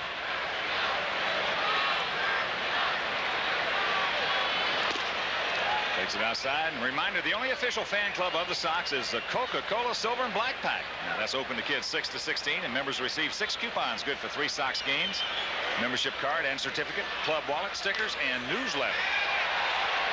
A pitch popped up. Albert Bell in foul territory, and there's 2 gone. Now, you can get all that for just $15. So stop by your local Sport Mart for an application. Way. Just $15, Wimpy. That's unbelievable. Best deal I've heard of. I'll tell you what, I know it's out of your price range, but that's a good deal.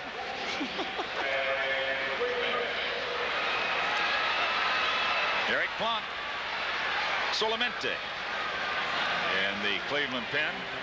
As here's Craig Grayback. Craig 0 for 2.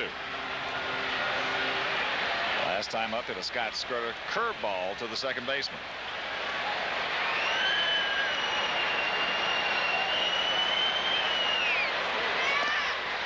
It's a changeover, and the count 0-1.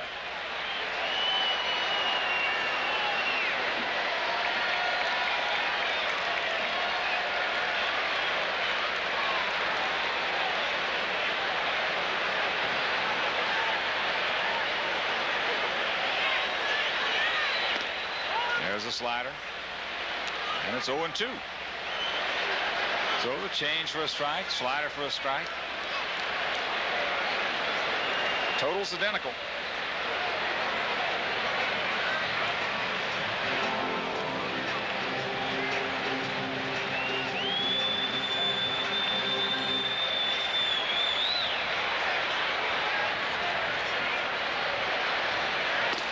Fastball off the plate. It's a little waste pitch right there by Scott Scudder, saying if fish were biting. Joey Cora on deck.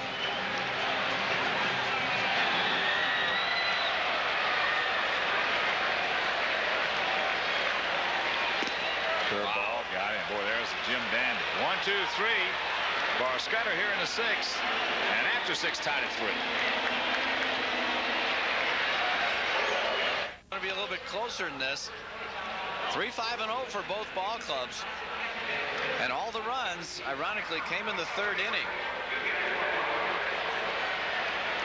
Indians scored 3 in the top of the 3rd. 2-run single by Thomas Howard. That was followed by a sacrifice fly by Carlos Baerga.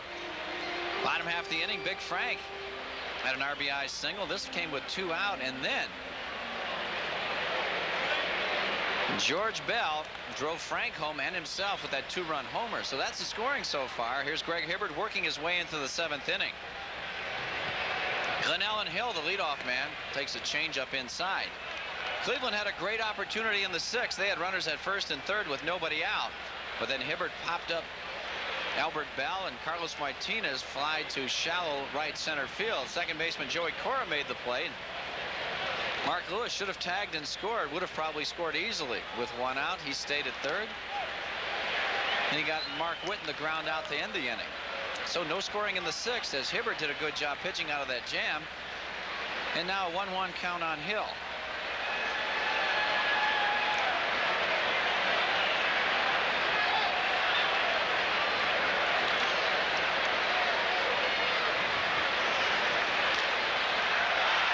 He fouls this one off right side. Look at every one of these Cleveland hitters is right on top of home plate.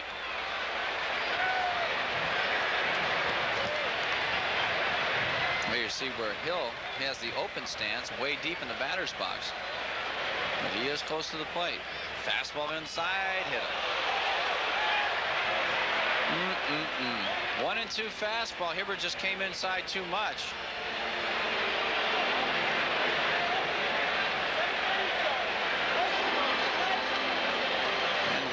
The leadoff man on.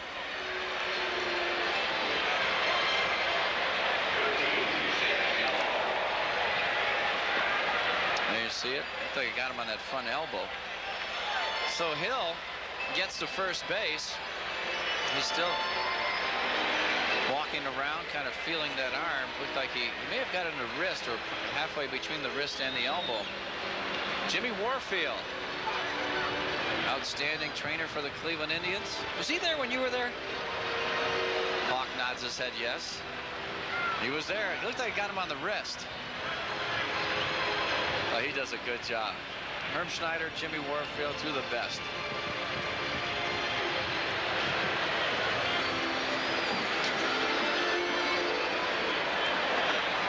Jim's getting a little long in the tooth. Been at Cleveland for years. Him and Cy Bunyak. Bynuk. Bunyak. Polish. Bynuk. Bunyak. Why don't we ask Cy one of these days? Old Stretch. Find out exactly what his name is. Stretch. First pitch, oh, pitch out, fish weren't biting. Sandy Alomar Jr. singled and scored in the third inning, grounded to short in the fifth. So he's 1 for 2 with that run scored. And with the leadoff man on, let's see if Mike Hargrove gets creative on offense here. Give Alomar. Final, Cubs lose. Dwight Gooden 24-3 against the Cubs. Holy wow. Popped it up right side over the Cleveland dugout. Hill was in motion, so the hit and run was on. And Alomar. Idea right there is just try and hit the ball on the ground someplace with all those infielders scurrying around. Heck, you might find yourself a hole. And the worst thing that can happen is you get the guy to second base. Give yourself a chance to create an inning.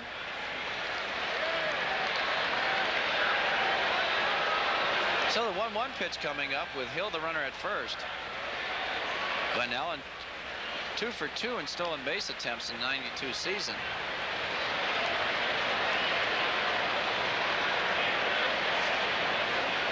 Sandy Alomar, as recently as yesterday, was leading the voting for the catcher position for the All-Star game.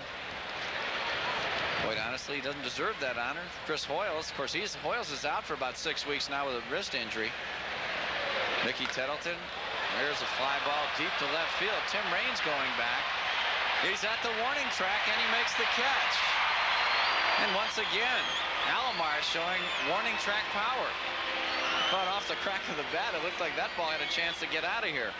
I didn't think that one did, but I thought the one last night was way out of here. Yeah. Well, the fact that he pulled this one, I felt like gave him a better chance. Oh, changeup right there. Didn't do anything. It did sound good, though. Yeah. Right there. The definition of warning track power. Hitting it within 3 or 4 feet of the fence with consistency. And getting nothing to show for it. So with 1 out, Felix Fermin, the hitter, he's 0 for 1 tonight, had that fielder's choice on the sacrifice bunt, and he scored in that inning. So Felix, pretty good hit and run, man. Let's see if anything's on here.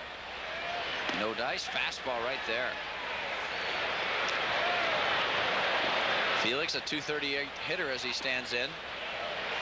Sox outfield shallow and playing him around the right. The big gap is in left center. Roberto Hernandez, who was so brilliant against the Tigers this past weekend, warming up for the Sox. Throw over once again.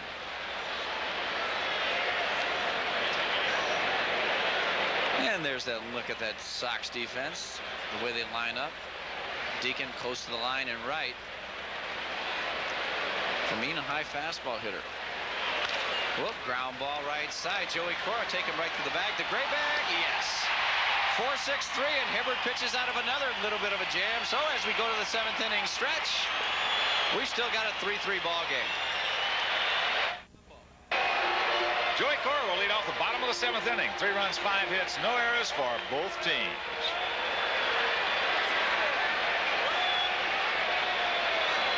Joey has walked, scored, and bounced out 3-1. First pitch, fastball, strike.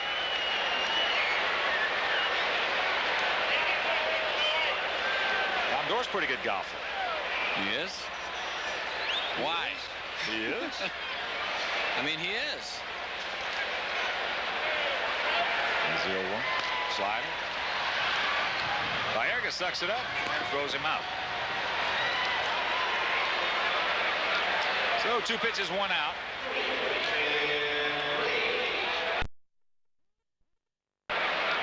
So 2 pitches, 1 out.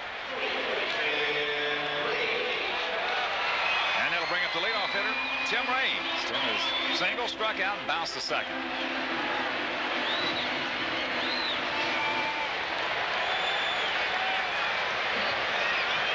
We're going to miss you tomorrow morning, Wimperoo.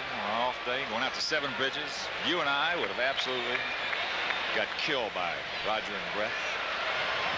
They would have taken all our money. I don't think there's any question about that. Roger Warren, the pro. Just bring me my share, will you?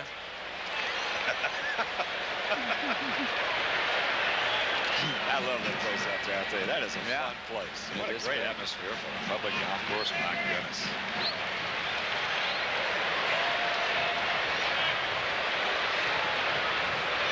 Fastball. 1-1 to count.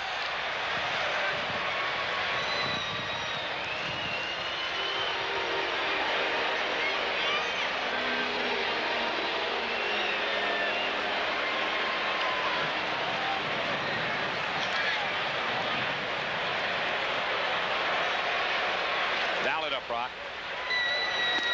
Fastball. And a count 2-1. Activity down in the Tribe Pen. Power and Derek Lilliquist out of the University of Georgia. Out of Sarasota.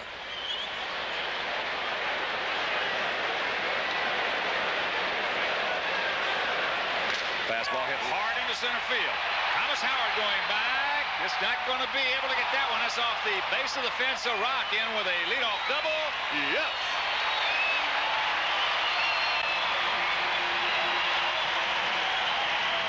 Well, Tim Raines just smokes this one off the top of the fence there, 400 feet away. Watch this swing though on a high fastball. See how his upper body stays above his lower, doesn't get that upper body over the plate. That's why he jams himself with a lot of fastballs. This time, he got contact out in front of home plate and just blisters it off that center field wall. So with Raines at second base and 1 out with his 12th double, Mike Hargrove paying a visit. I tell you, Scudder has thrown a lot of pitches in 6 1/3 innings.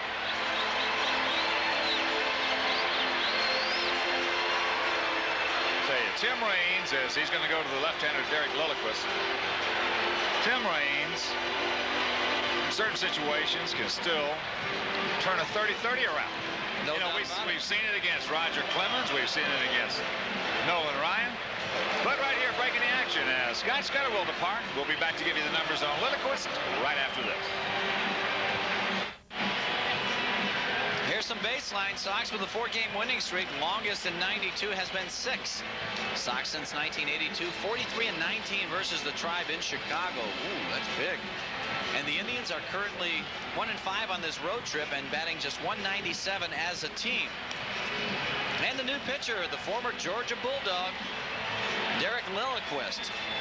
26-year-old left-hander was born in Winter Park, Florida, attended Sarasota High School. 30 games, 2-2. 2.08 earned run average. Wow, look at this. 11 hits in 26 innings. 12 walks, 17 strikeouts. That dude's awesome. Well, he's got one of those funky motions, almost like Alex Fernandez. He signed with the Atlanta Braves, very highly touted. Then he went to San Diego after he didn't live up to his potential. You see it, they're only batting 136 against him in this league. And then he was traded over from San Diego to Cleveland. Here's Robin Ventura.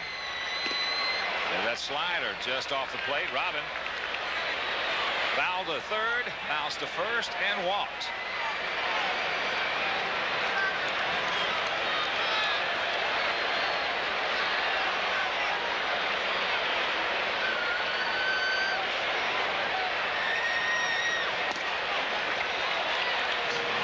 Upstairs, so Robin in good shape at 2-0.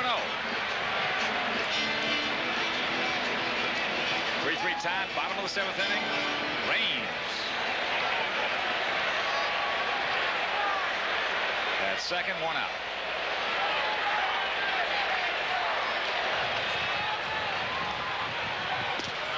There's a strike. I'll tell you, that Sarasota High School program down there is one of the best in the country as well. Those guys, boy, they put together some, the Sailors, I believe, some real good clubs. Well, they do in every sport.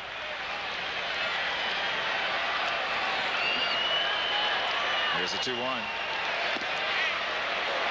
Inside. So Robin still in good shape at 3-1. There's the on-deck hitter. 35.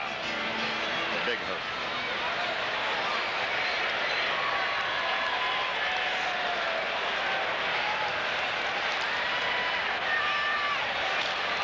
Jammed in with a fastball. Mark Lewis makes a catch, and there's 2 gone.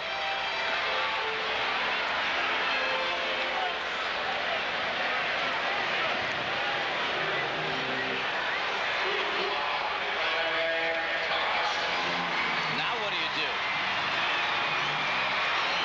Got a lot of options open here. If you're Mike Hargrove, you want to bring in the right-hander to pitch to Frank and George Bell. Do you walk Frank to pitch to Bell? Bell's been swinging the bat well. 7 runs batted in this series. It's Rick Adair out there to discuss it.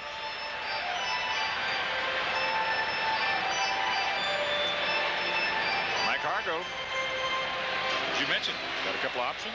He's already made his mind up that he had been out there. Yeah. So he's not going to go get the right-hander. Usually it's that old story. Don't give him anything good to hit. Don't walk him.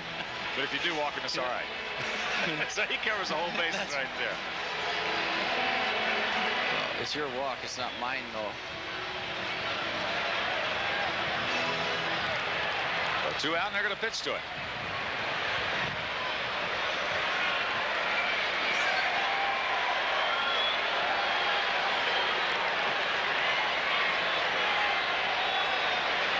1 for 2. RBI single. The slider coming inside. Walked in first, singled in a run, and scored in the third. Went out deep to right field in the fifth.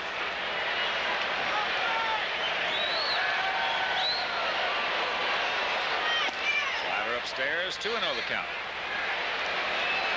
So this appears to be one of those unintentional, intentional walks. Unless Frank gets himself out. Yeah. Hasn't done that very often.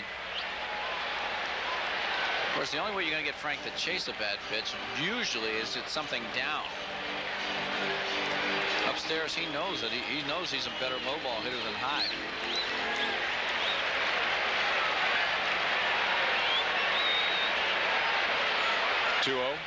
Another slider.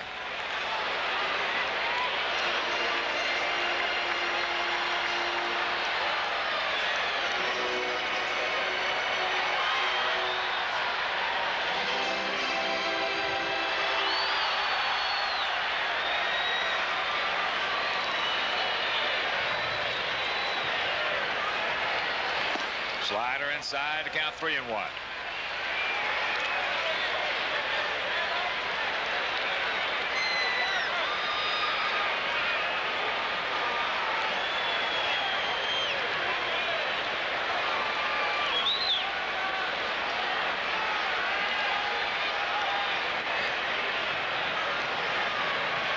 Slider hit deep to left field. Get up. Right at the edge of the track. And Albert Bell hauls it in. So that'll do it. Nothing across. There was a one-out double by Tim Raines after 7, tied at 3. Right here, we got ourselves a 3-3 tie. It'll be the leadoff hitter for the Tribe. Thomas Howard, then Mark Lewis, and Carlos Mayorga. Thomas 1 for 3 tonight. A 2-run single back in the third inning. Cleveland scored 3 in the third. Sox scored 3 in the third. Beats this one foul.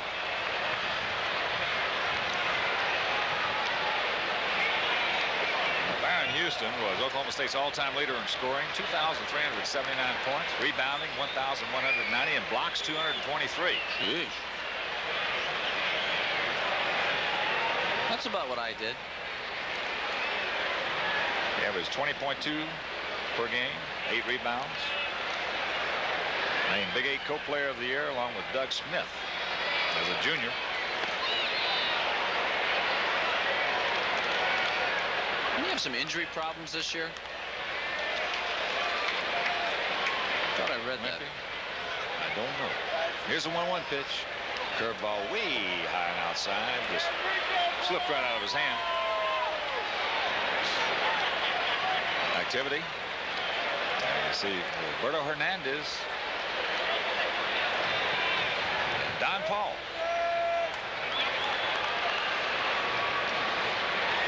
2-1 the count right here to Thomas Howard. Switch hitting outfielder, playing center tonight in place of Kenny Lofton. Hibbert did not react at first. Now picks up, recovers, and throws him out. That away, Hib. Misdirection play right there. Greg Hibbert's been a very good defensive player all year long. Let's take a look at it. Hibby throws across his body, tries to get squared up here. Little hesitation right there. Didn't really know how hard that ball was hit. And he just pounces on it like a big cat. Look at a little hesitation. Aha, I can make this play, he says. Because with Howard's speed, if that ball goes to shortstop or third, more than likely he's going to beat it out. So a good play by Hibbert. And there's one down in the crucial 8th. Shortstop Mark Lewis, 1 for 3, a double. Takes a curveball strike.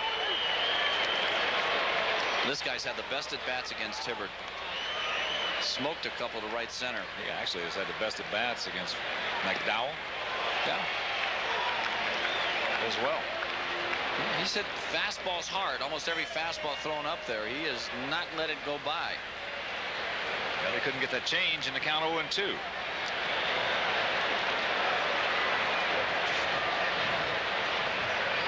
Another change, and he'll grab some big.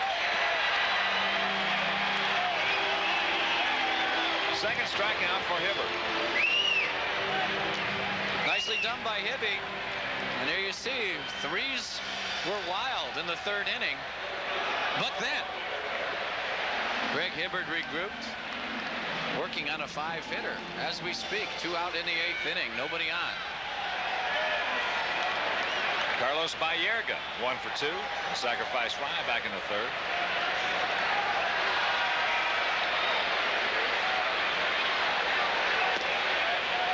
A little bit low.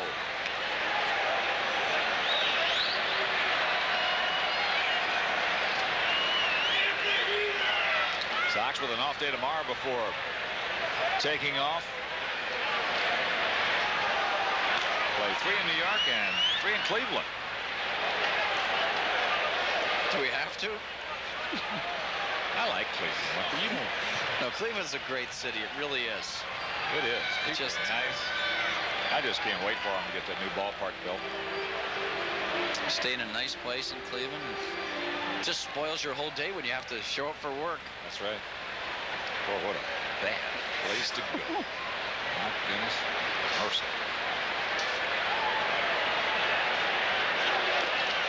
There's a change. Dives the bunny. Caught Robin a little deep right there, and the count 1-2. The game's changed, hasn't it? You see guys trying to bunt for base hits with 2 outs late in the ball game, close game. Whereas before you'd get fined. I'll tell you what. Or drilled. Yeah. Yeah, that's true.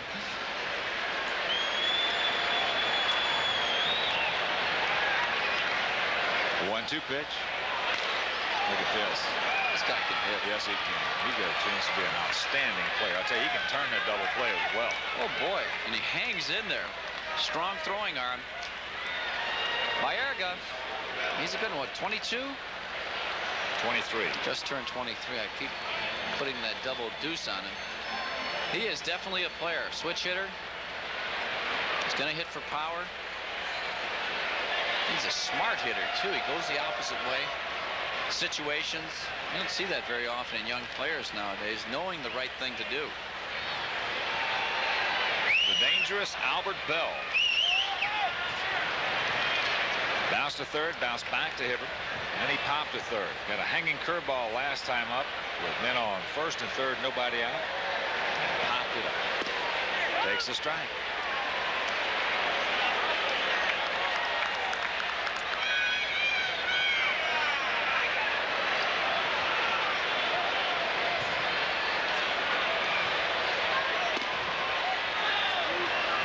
Little slider inside. The count 1-1.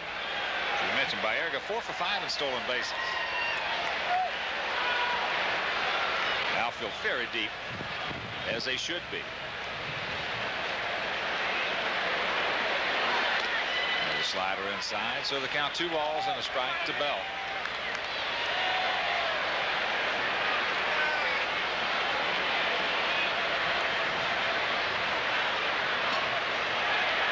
He wants to change up. Good pitch. Good pitch. Good arm action. And the count goes even at 2.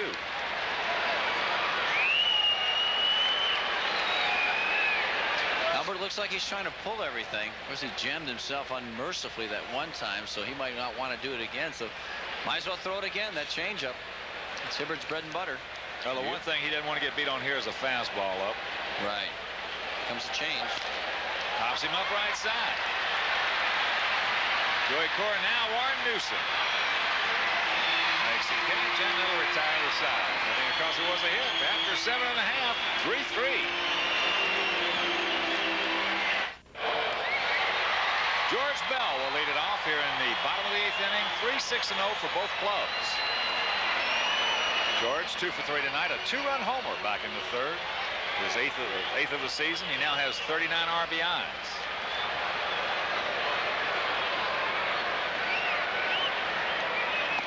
Takes a slider upstairs.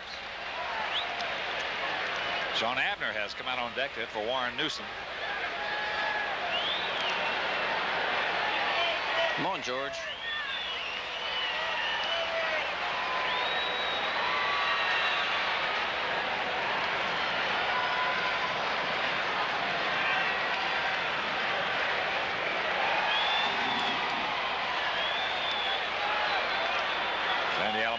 Aquas going through a whole bunch of signs. Some like Ted Power down in the Indian pen. Fastball misses. And the count 2-0. George sitting pretty right here. He's sitting good. Rip it and rip it.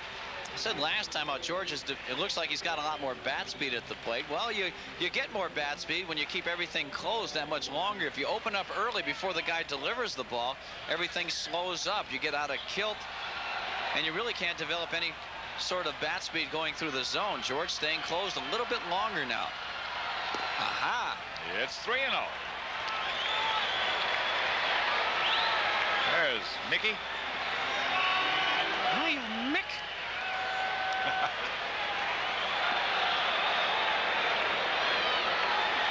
3-0 pitch. Checks it up and fouls it off on the 3-0 count. Whew, thank God he didn't hit that one fair. That'd make you miserable for a month. He'll run if George can get on. Sean Jeter will.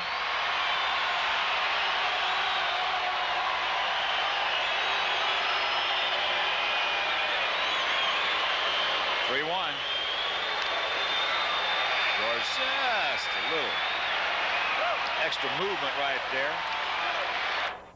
Comes out of his swing a little early, and the count goes full.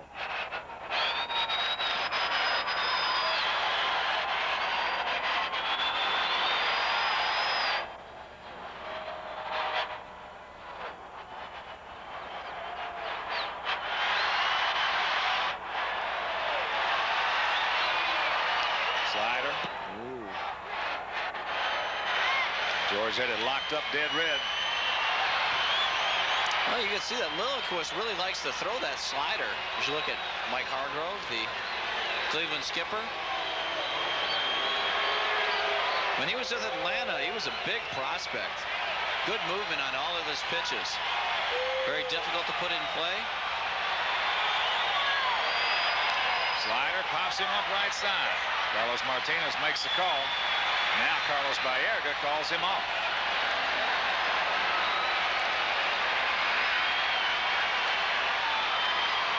That'll bring up Sean Abner.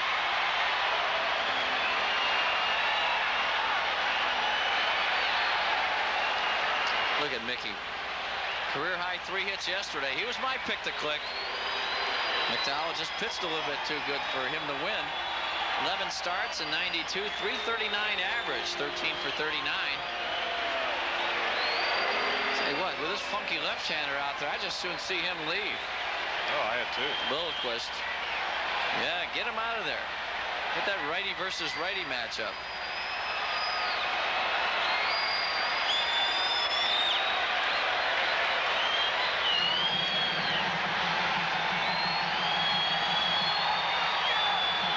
He's going to go to the pen. Good. Lilliquist he can't throw anything straight, and I think that's one of the reasons why he's got that 136 batting average against this season. Well, we're glad to see you go, young man. You did a nice job. So, a break in the action. We'll be back to give you the numbers on the new Indian pitcher right after this. Made the ball club in spring training. Pitched last year at Cincinnati. Didn't do too bad either. 5-3 with a 3.62 earned run average. So Ted getting a little long in the tooth here as Sean Abner steps in. There are the numbers on Sean. Hitting for Warren Newson, who was 1 for 2 tonight. A walk, a single, and he popped up. 1 out.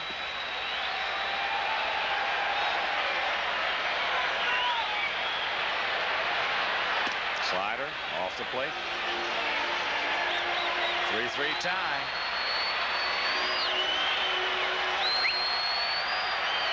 Ted Power, big guy, not overpowering though. Play on words. Fastball, slider. We'll throw an occasional changeup, curveball. Just your basic guy, just gets you out.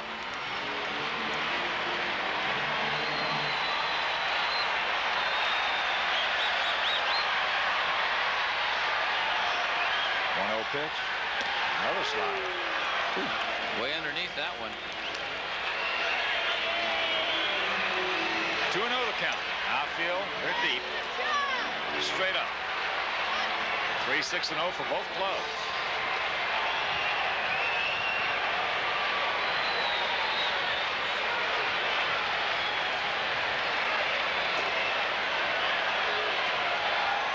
Fastball.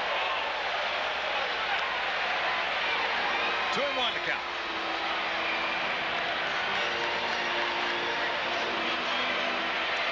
Mickey's not going to get cheated up there. No. They go up there cutting and hacking.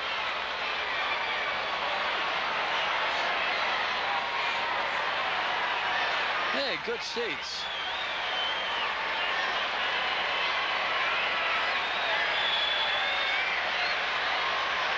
The 2-1. Fastball upstairs. Get a little giddy up on that one. Looks good coming up there. Way up out of the zone. That was helmet high.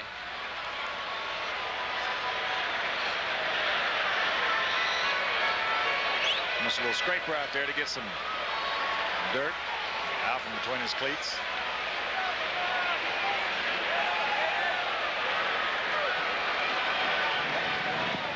Nobody's listening to him. Maybe he's invisible. Yeah, Jimmy Warfield will get out there with one of those tongue depressors. Who else?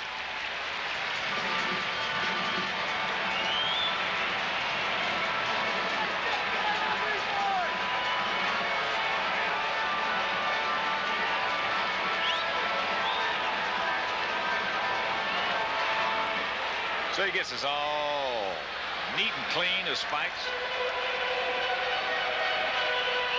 And we're ready to go. 2 balls, 2 strikes, 1 out. Carlton Fisk on deck.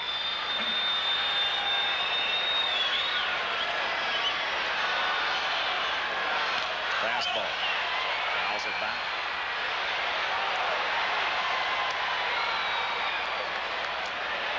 Cardinals. Look at this. Bob Tewksbury, 2-0-2. As he beat the Buccos. Why? Rivers.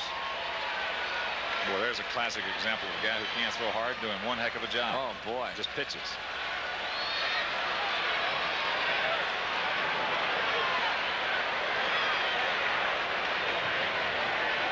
Two-two. Slider. Hit hard into center field, but right at Thomas Howard. Boy. Sean Abner nailed it.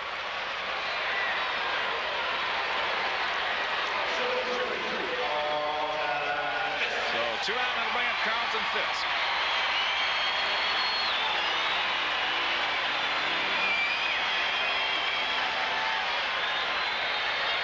Carlton 0 for 3 tonight.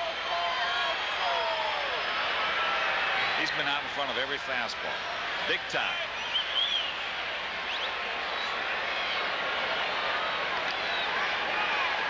Last time got a hanging slider from Scott Scudder and couldn't get it.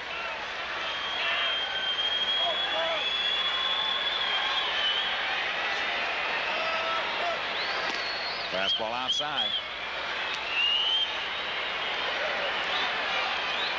Throwing some more fastballs there. Ted.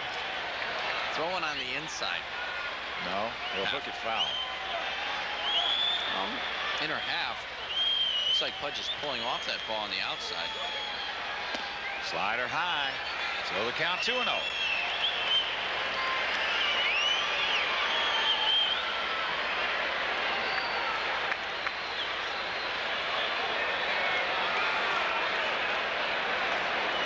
Pudge in good shape. Get a good strike. Go to Whalen. 72.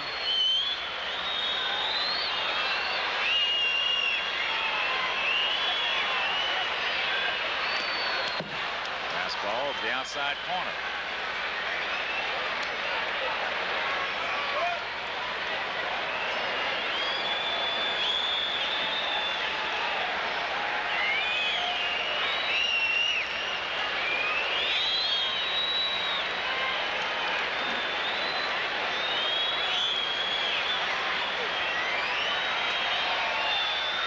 Two-one pitch. Fastball foul. Back right over our booth. 2 balls, 2 strikes, 2 out. As you're looking to the dangerously close. Carlos Martinez, Mark Whitten, and Glenn Allen Hill, the scheduled hitters.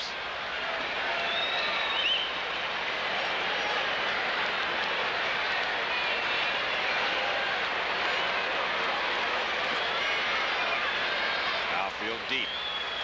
Spread out.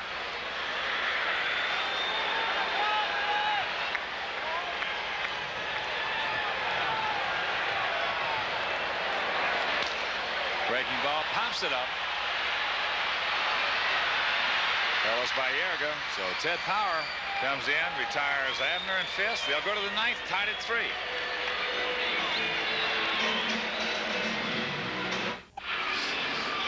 It's the top of the 9th inning in a 3-3 tie. Sean Abner remains in the ball game in place of Warren Newson in right field, and a new pitcher, Wimpy. Roberto Hernandez, who pitched so well against the Tigers, comes on. He's 1-0 with a 1.64 earned run average. 6 games appeared in. Roberto up and down all year, has given up just 2 hits in 11 innings. 7 walks, 12 strikeouts. Man, that's amazing. Not hitting a whole lot against Roberto. But Roberto, in that outing, his last appearance Sunday against the Tigers, 4 2/3, gave up 1 hit. Didn't walk anybody, and that is such a key for Roberto Hernandez for him to be successful. He struck out 7 Detroit hitters that afternoon. So Roberto, the American League is batting .059 against him this year. Well, as Sparky Anderson put it, he says, I don't know who that young man is, but he sure has a great arm. Nice compliment. So a fine effort by Greg Hibbert, giving up 3 runs in the 3rd inning, and after that only giving up 3 other base hits. After the 6 hits, the Tribe had 5 of them were singles. Here's Carlos Martinez. He's 0 for 3. Fastball popped up right side. Joey Cora is going to call off Big Frank. Now Big Frank's going to hang with it. Frank just pushes Joey off to the side, says, I'm taking it.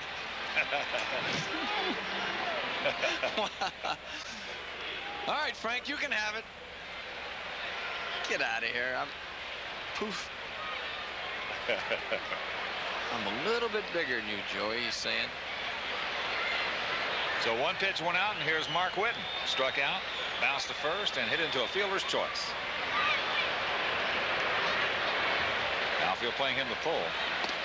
Fastball strike. Bottom of the 7th inning down at Arlington, Texas. Toronto leads the Rangers 3-2.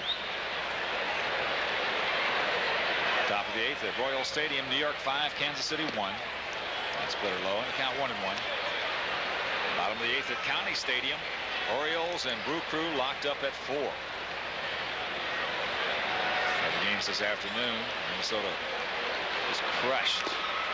Watch out, Carlton. Minnesota crushed California 11-0. Kevin Tapani, a 2-hitter, 10 strikeouts. Detroit over Boston 5-1. Cecil Fielder, 2 home runs. Splitter. Not again. Boing. Oh, nuts.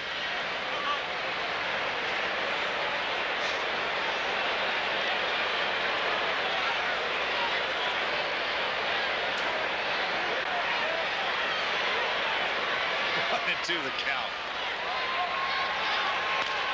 Uh-oh, get foul. It's curving. Foul. Thank you. Thank you. Woo.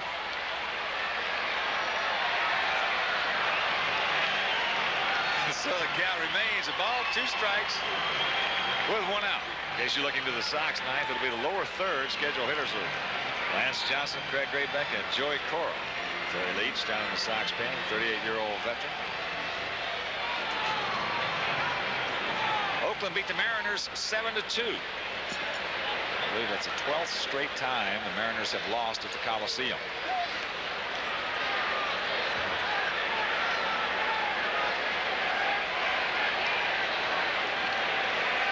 The 1-2. Good hard, Big Frank. Can he recover? Not in time, as Whitten has good speed, beats it out. So the base hit, 1 out infield single by Mark Whitten.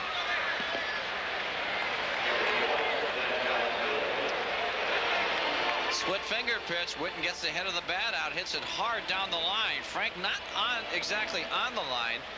Witten not a pull hitter. Made a good effort. Couldn't get him, so Witten always a threat. 9 for 12 in stolen bases.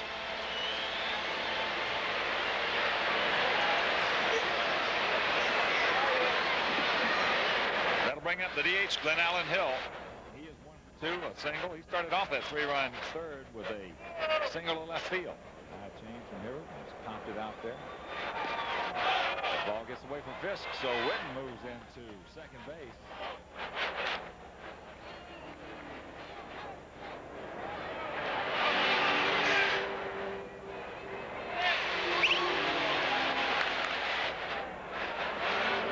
From behind home plate, you see the split finger fastball. That should be a pass ball right there. It was not in the dirt. See, Carlton just didn't get his glove down all the way. Goes to this. Credit a wild pitch to Hernandez. So the count 0-1.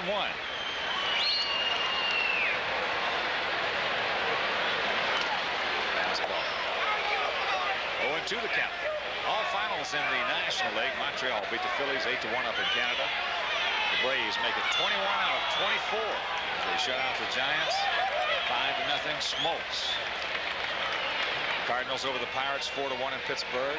Sweet Lou's Reds beat the Houston Astros 9-6. They had a bench clearing brawl in that ball game, and the Metropolitans beat the Cubs 3-2. Hernandez on top, no balls, 2 strikes to Glenn Allen Hill. That'll be out of play right side.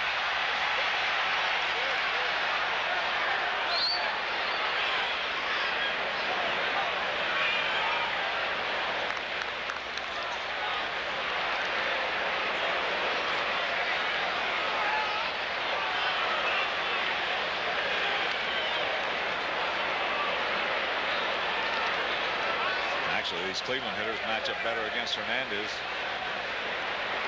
they have any Sox pitcher thus far. Right. He's aggressive.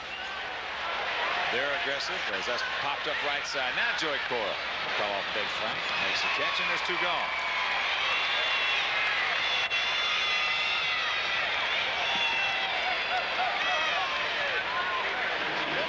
So 2 out, and that'll bring up the catcher, Sandy Alomar. Sandy is single, bounced to short. And he's flying deep to left.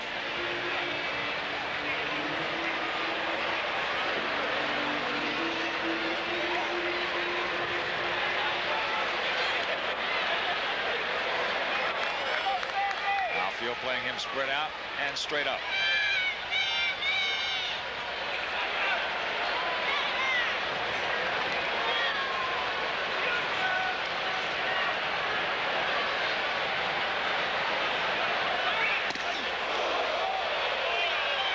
Get your attention quickly.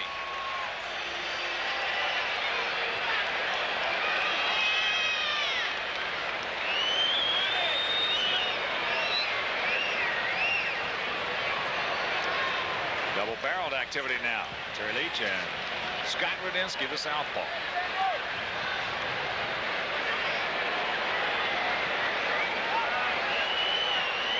Here's the 1-0. There's some good gas on the inside corner.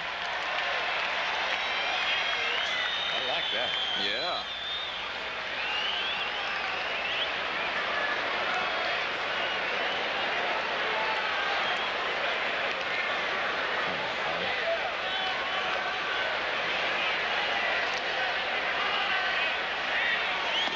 Gas upstairs.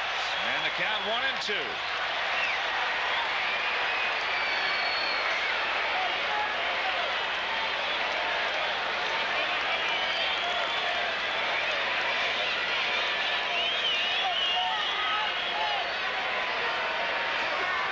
Go-ahead run on at second base. The ball, 2 strikes, 2 out.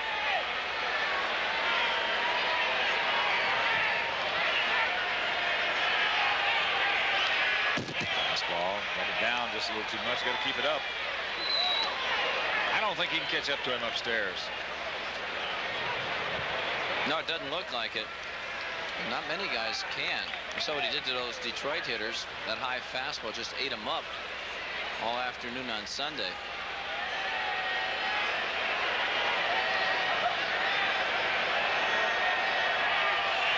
Oh, where was it? Norton was out of there. Hernandez was out of there. Oh, Lordy, what a big pitch right here. Take a look at it. Split finger. Alomar had no chance. See how he had flown out of there. Everything's bailing away. His hands moving forward. He had no chance to hit that pitch. Looked like it caught the plate. Certainly wasn't high. So the 2-2. Yes. Alomar grabs some bench. That'll retire the side. Nothing across. They'll go to the bottom of the ninth. Tied at 3. That's a story here in the bottom of the ninth inning. Game tied at 3. All 6 runs coming back in the 3rd inning. Right-hander Ted Power, 3rd Cleveland pitcher of the evening. Scott Scudder started, went 6 in the 3rd. Gave up the 3 runs on 6 hits, 5 walks, had 4 strikeouts. Derek Lilliquist worked 1 inning. It was perfect. Power came on last inning, faced 2 hitters, and got them both. So for the Sox, it'll be the lower 3rd of the order. Johnson, Graybeck, and Cora. You see Lance walked into 2nd. Bounced out 3-1, and he popped to left.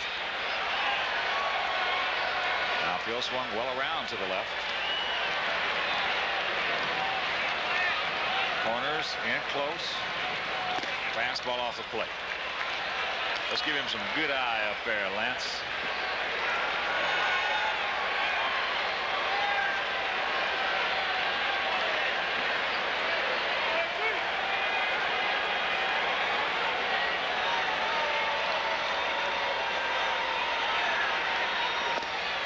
There's a strike and a count 1-1.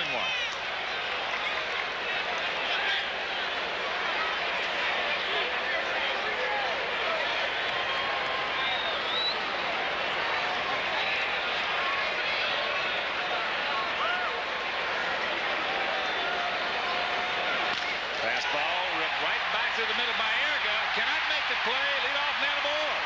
Yes. That is a base hit for Lance Johnson. Lance now 1 for 3, but more importantly, that leadoff man on here in the 9th inning. Oh boy, he hit this ball hard. Looks like a shot. Look at it, hit the pitcher's rubber now, right at the base of the rubber of the mound, that is, and the high bounce. Baerga's going to have to really rush to even have a chance. He's got a great arm, but not that great. Look at this bounce. I haven't seen one like this in a while. Like he hit right in the landing hole. Yeah. Well, here's Graybeck. Gray go for 3 tonight. And Diaz looking for the bunt.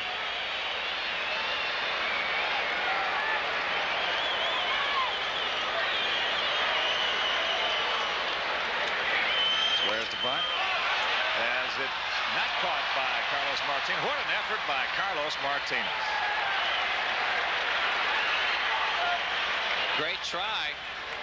Graybeck went after a pitch way out of the strike zone. Too like a backup breaking ball. Up and in. Just forced the action. You can see right there that ball just coming backwards. Spin on that. And Carlos with that great effort. Don't lose any of that gold, Carlos. So the count 0-1 to Graybeck.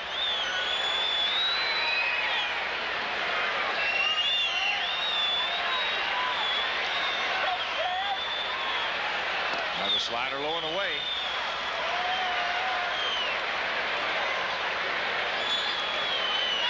Big spot in this ball. He wants to flip-flop it now. Put a little maybe hit and run on it.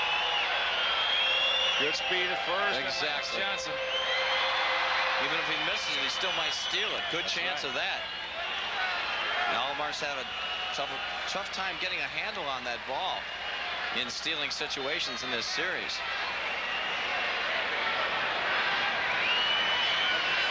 Slider. Good bunt by Graybeck. Powers only played the first base, so the sacrifice 1 for Johnson in the 2nd.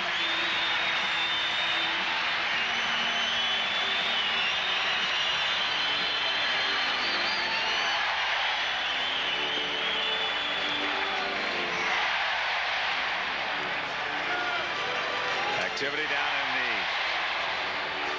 Indian pen. Wickander and Olin, I believe it is. Olin on the left. And Kevin Wickander.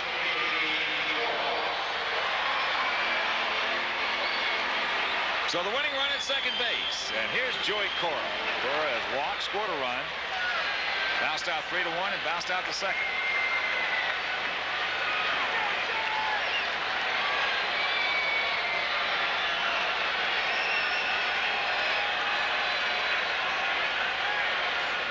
Outfield short, swung around to the left. Slider. Ooh. Got a good pitch to hit right there, Wimperoo. Yes, he did. Joey's not going to hit it too far anyway if he gets most of it, but that's the one you want to drive. If he's going to find a gap, it'll probably be the best pitch to do it on. Lance has got to get a good jump at second base if he's going to score with that infield. Very, very shallow. Outfield, that is.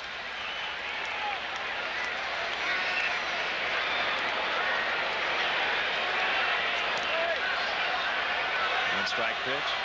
Another slider. To Hopper. Carlos Martinez underneath the power. They get Cora. 2 out. Johnson in the third.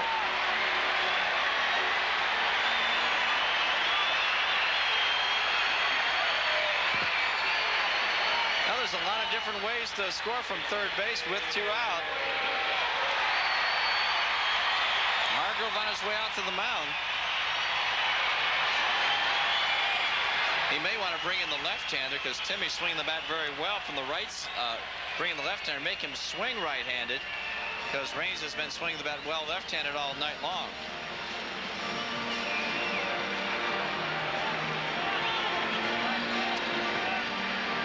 So indeed, Ted Power will depart. We'll take a break. Be back to give you the numbers on the new Cleveland pitcher right after this.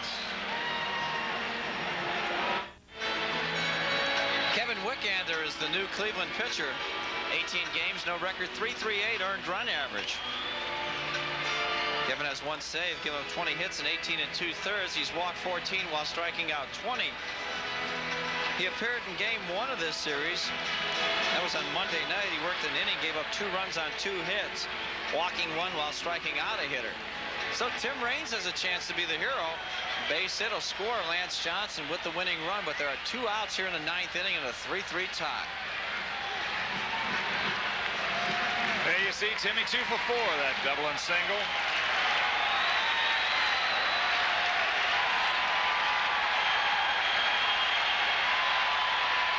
Breaking ball off the plate. 1-0 the count. Base hit arrow, wild pitch, pass ball. That'll win it. Yep. Here you see the difference in hitting. 70 points. Right-handed versus left-handed for the switch hitting Tim Raines.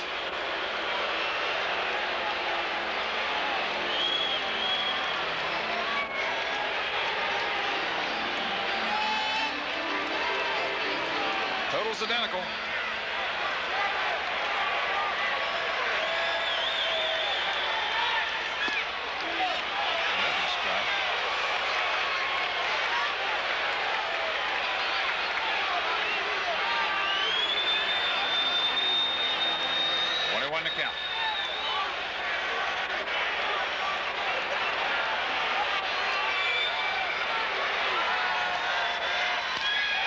Shot.